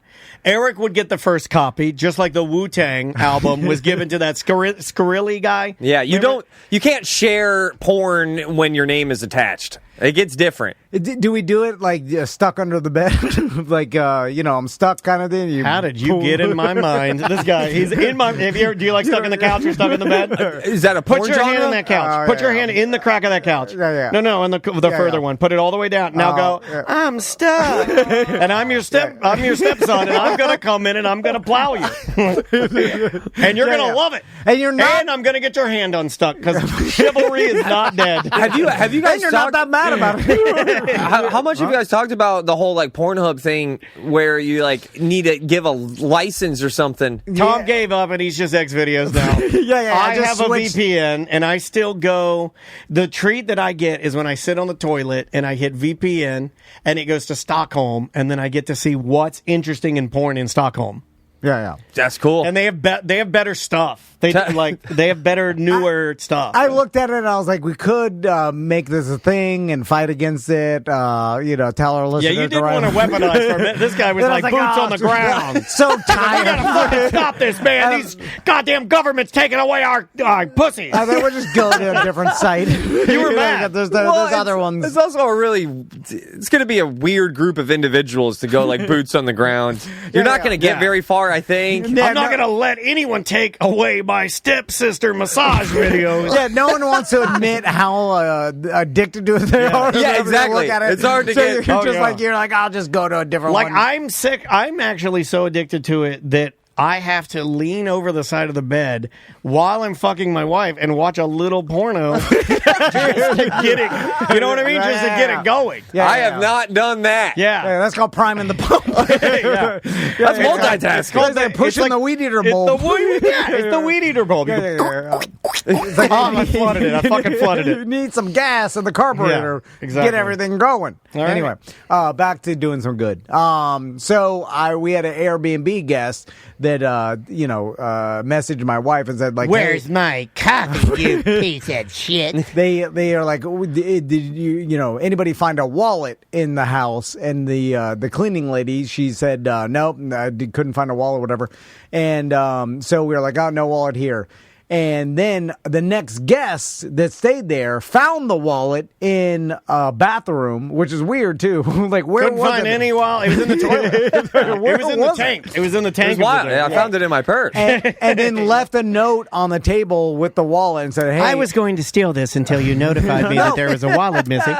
and then it said, left a note like, hey, there's a wallet here. I'm guessing it's a previous guest, so you may want to contact them. Here it is, whatever." Then the cleaning lady found it and said, and then we're getting the wallet back to the people. And then they were like, oh, we're just thank like God. Adam Walsh. They're like, this is good. And we were like, Crystal was happy, of course. They're like, oh, this is exciting, getting something back to the person. Like, I'm sure this ruined this person's week. They're like, oh, God, I lost my wallet. I have to cancel my credit card. It's like when an old man finds a wedding ring on a beach. You know what I mean? It's that exciting. And then you return it back to the owner. Yeah. But the problem is with the wallet, it has the ID, so you can get it back to the person. Yeah. So, and it's a good feeling getting like something like a wallet or something someone's lost. go through it? To get Did you it look at back. the people's cards? No, to get it back to the person. And I'm like, most people are wired like that. Most people, if they find that wallet, they don't like. Their first thought isn't let me steal everything inside and use Not everything, but I might take the cash out.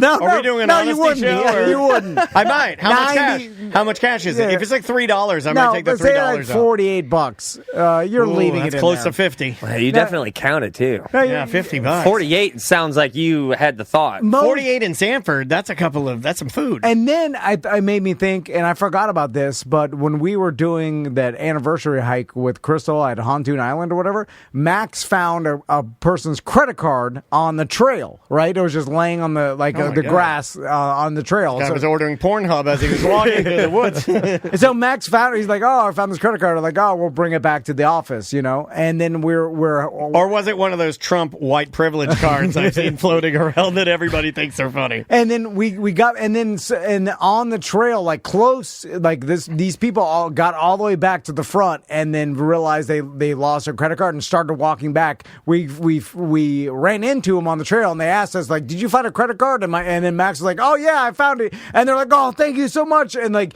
oh wow, which is weird. They were walking, like it was miles back in there. And like you were going to walk back miles to find a credit card. Like just fucking cancel that shit. Yeah. They send you a new one in like 24 hours. You really need to get your steps in. yeah, what are you doing? Right? Like who goes back for a credit Some card? people worry about it though. I would. I'd freak out a little bit. No, but I'm like, oh, they're charging. They're buying everything. No, but as soon as you realize it's gone, and they give Do you, you know how expensive sunscreen is? they just cancel the credit card and they send you a new one.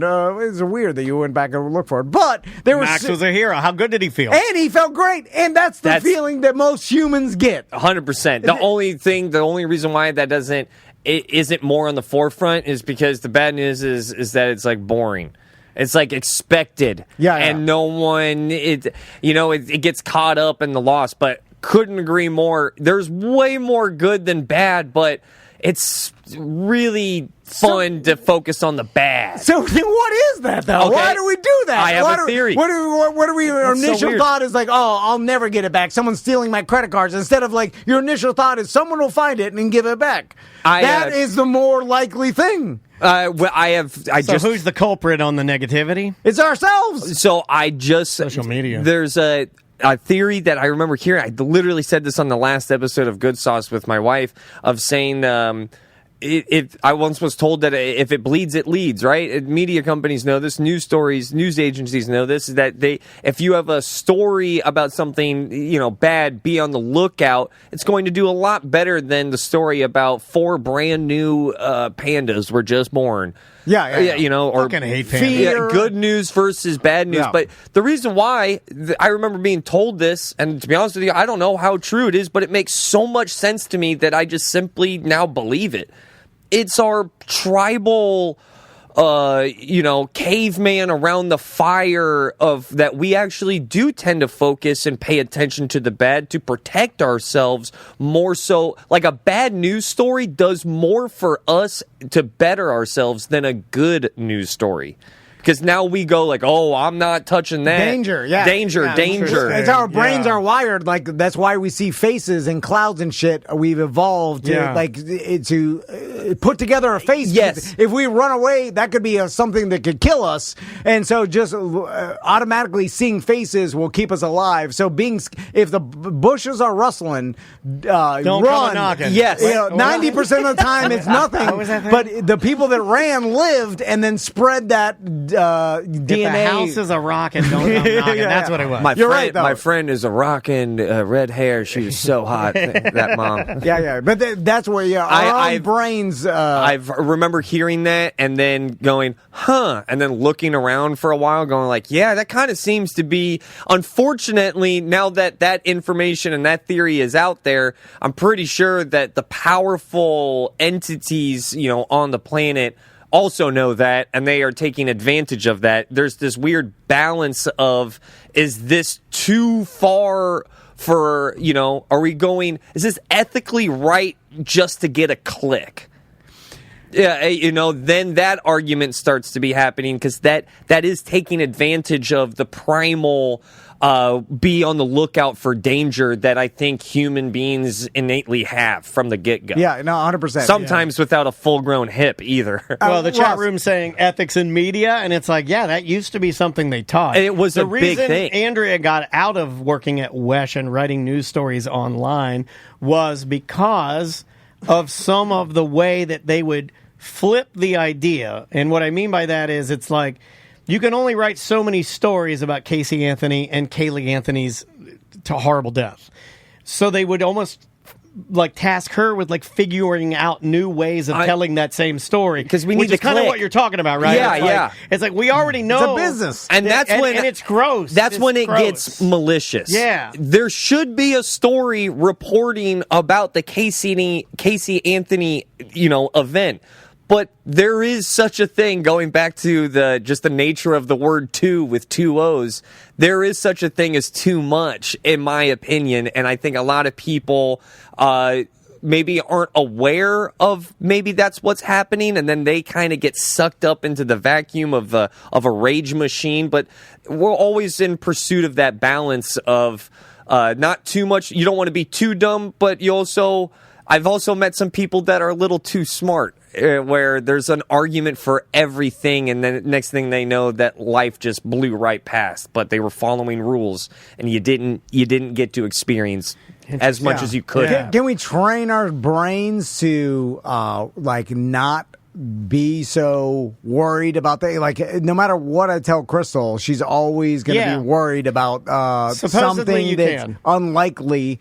and I'm constantly like, that is unlikely, and it doesn't matter. I worry about it. Supposedly you can through neuroplasticity. No, I'm serious. That's what my therapist says. It seems She's like it's ruining people's enjoyment of life, being constantly worried about shit that statistically is unlikely. I'm getting better at it, though. Imagine worrying every day that your kid's going to get kidnapped and sold into sex trafficking. I know those people. Like, every day you worry about that? Yeah. That's unlikely. So, you know what I'm saying? Like, I worry every day. Imagine every day worrying about a sinkhole. Crystal worries about our house getting sucked in by a sinkhole. Yeah. And I'm like, what the hell are you thinking about? Castleberry is filled with like all these crazy fears that are unlikely to happen. It just popped in my head. We were talking about the whole, bad news stories versus good news stories, the ethics of media, like you should report on it, but there's also that line that gets crossed of like, listen, we've already reported on it, but then the director is going like, but it's doing great, we need more. Yeah. Make shit up, figure it out. Because my bosses are telling me we need better ratings. This is a business. Yeah. And I understand that. Of course it is. And I'll walk the plank here as best as I can, but I always thought this was interesting, right? And sometimes I think both things can be true.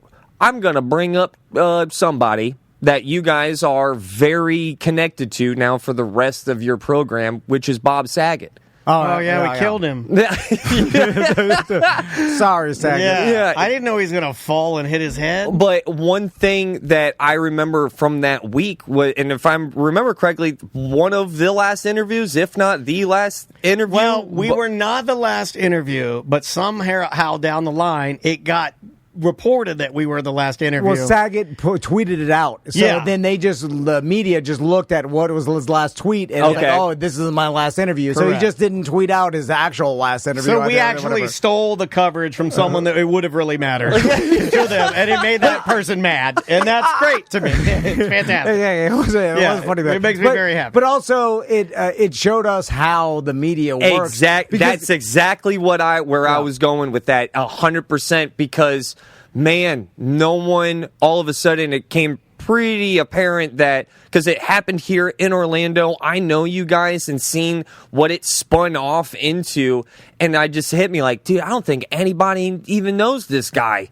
Of all these media things that are now, it was weird to see media agencies just completely exploit a life. Not saying that not calling you guys that. Oh yeah, no, but we just thought like about you guys saw that front row. We did an interview that was the weirdest. Remember that one we did? We did a bunch of shit, and it all comes down from TMZ. But I remember telling the producer, like, listen, we interviewed him, but you plugged a gig. We interview hundreds of comedians. It's like we don't have anything to share, and they're like, did he mention anything about COVID?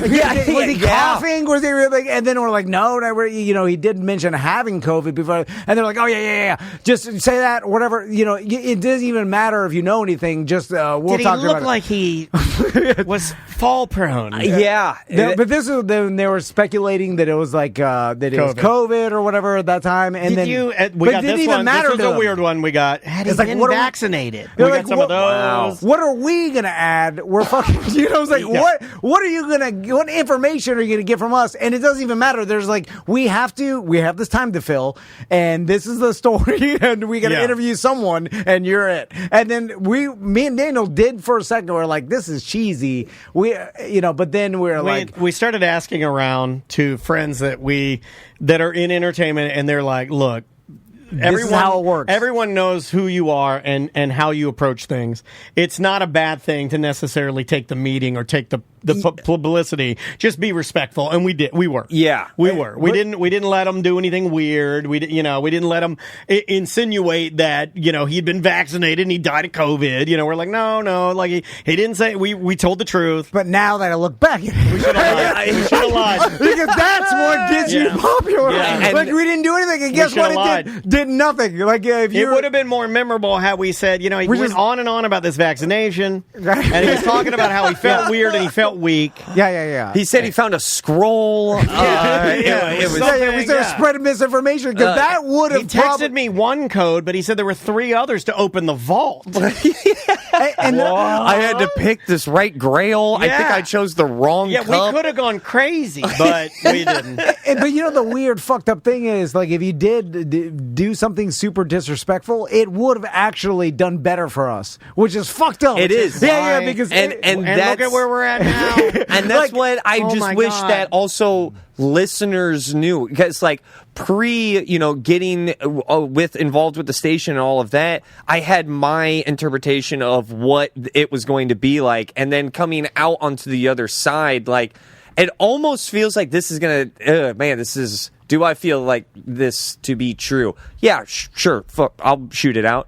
I think if something is so successful, like Uber, if you are in the top 1% of anything in the media, there's going to be even more than top 1%. I'm not considering you guys in this, like, I'm talking. We're not top 1%. Those corporate, the other side of that. Those corporate media things, like, you're going to have to exploit people to keep the competition up to be top dog. You will have to be malicious. The only way to compete. And I then see the audience now experiencing it on the other side, being part of the media for 7 years. I just wish that the audience had the opportunity to also be part of the media, to understand that that's what they're doing, that they are putting sometimes a little too much blood in the water. But I don't think the average person who looks at on the internet is thinking about if it bleeds, it leads, or the tribe. Yeah. Exactly. But here's the fucked up part. They want it. Yes. And that's the other side of it, that is that they're looking, because that is a spike in fear. That's a spike in chemicals.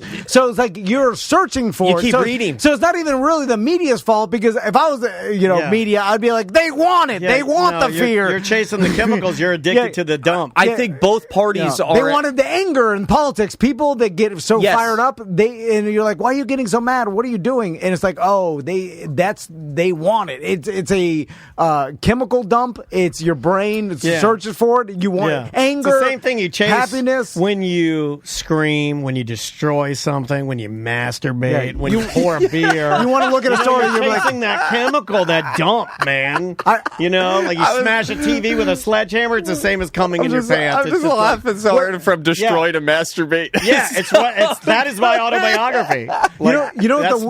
All those feelings, I chase those chemicals, man. The weirdest thing to me is when because I have a unique relationship with social media, in the fact, especially Facebook, and I'll explain. I have a bunch of strangers on my Facebook that I don't know. Yeah. Right? Like, because of the radio. Potential handyman. No. Like, and so I see these people, like, post the posts, and they are, I imagine most of their followers are friends and family, like most people on Facebook, right? Like, it's a rarity to have, like, thousands and thousands of strangers, right? And like some people I know, listeners, but I'm saying, like, a lot of them was when Facebook first started, we told everybody, hey, follow me, because it was a radio thing. We were like a radio promotion, right? So I see all these random posts and people, and I recognize some people that post more than others, but I don't know them, but they're posting like angry things, like, look what this person did, and so mad on the political, right? And then I always look at it, I'm like, who are you talking to? Your friends and family, like, well, they you're don't screaming, understand how it works. You're putting it out there. I understand it's like venting, but it's all your friends and family. No, you don't think that. No, I know. What is that? You don't know that. Like, I think you think when you're putting it out there that you're just as powerful as any other media form. You're doing your part. I know a lot of people have that. You don't know how the algorithm works. Neither do I. But I a little bit more than that guy. But I guarantee you that guy thinks a lot of people are seeing that. But in Facebook, it's not strangers that ever see your news feed, right? It's only people that follow you. But it doesn't matter. They don't know that. These people don't understand. They don't even know how did the code get written to make the thing. It's just lights on a screen. They're dumb as fuck. Yeah, no, it's not even you're dumb, but I'll disagree there. It's that I can't call them dumb as fuck. Older people that are just didn't have the internet in those formative years. If anything, I feel bad. Like, these are people my age or younger. They're screaming something on Facebook, yelling, and I'm like, it's weird, because only your friends and family. But they don't know that. Yeah. Well, why don't you know it? But even then, Because they don't know how the algorithm works. They don't know like what you're referencing on Facebook. Like there are ways to go in and I can write a post and I can send it to everyone. I can send it to just my friends. I can send it to just acquaintances. There are ways to do that. They don't know any of that. and if it was friends and family, that's almost even better. Like they're probably going to agree. And what feels great when I go, this is how I feel, and then you have somebody going like, me too. Yeah, give me the bias. Yeah, and You're looking for the it snowballs into it. I don't know. I just really wish that that audience. I wish all listeners and audience members could be part of the media to go, okay. That's a little bit more of the bread and butter, is that there is a balance to it. There is such a thing as taking advantage, being that malicious news story just over and over. Reword it. We need more clicks. Keep it out into circulation because it's still working. They have the numbers. But there's also, on the flip side of it, journalism is one of the most needed things I think right now society and the world needs. And it's honestly sad to see that it's getting ripped on and hated on. It is so incredibly important that journalists are comfortable on doing their job. It's just the balance of it goes both ways because you don't want that writer taking advantage of Bob Saget. Or taking advantage of a person's death, a human being's death. And they absolutely do. But it's like kind of like I make an argument for them too. It's like I don't think they look at it like they're taking advantage of it. They're reporting on it in a way they're supposed to for their business, and that's it's kind of like as we all just realize all this news and everything we people saying put in quotes news or whatever it is. It's a business. And they get paid by how many people are looking at it. Yeah. And because of that, because it's advertising, then they are skewing everything to be the most entertaining because that's their business. If they didn't do that, they would be out of business. Yeah, it changes the directive. And to be that top dog, I guess I wish everyone would know that to be that top dog, that zenith, you're gonna be stepping on some throats. I've never. Like Brad Pitt does with his kids. The people with the least amount of morals are the best at business. They are the best at business. In the media world. And then we got to get going here soon because I'm gassing out. Sorry. I'm sorry to do it that way, but we are continuing, and I got to get home. I'm having fun with you, Ross. I appreciate you. Yeah, please take it as a compliment. I will always be here. We usually don't go this I'll light a candle for the kid too, I would love to go longer, but I am starting to. I need to take a shit, and I don't want to do it here. So we got new shows all next week. Yep. We're doing some interesting shows, some different shows. Some surprises. That'll be all next week on a corporate time. It's really good. Of course, we have the Tom and Dan Go to Gatorland on a Friday. I got a new BDM show this Monday with Jim Colbert, which is really funny. So all new shows next week for spring Love me break. some James. We hope you guys have a great spring break. Ross, thanks so much. Yeah, Thank you. We appreciate you doing this. If you, I'd love to ask you to do it again. Always. Beautiful. Let me know. All right. Subscribe to Ross's podcast, Good Sauce with Ross and Joel. It's really funny. Follow him on social media. Yep. He's really talented. Support your local creatives like Joel and Ross and the cool stuff that they do. We have a blast. And Daniel, thanks for coming back after hip surgery. I'm not dead. And pushing through it. No, it's fine. It's hey, my pleasure. I'm glad everything worked out. And guys, on that note, we will see you Monday. Well, wait a minute. I can't publish that. It's mediocre. This is all jokes and funny to you, huh? You can take it up with legal. Have a good day.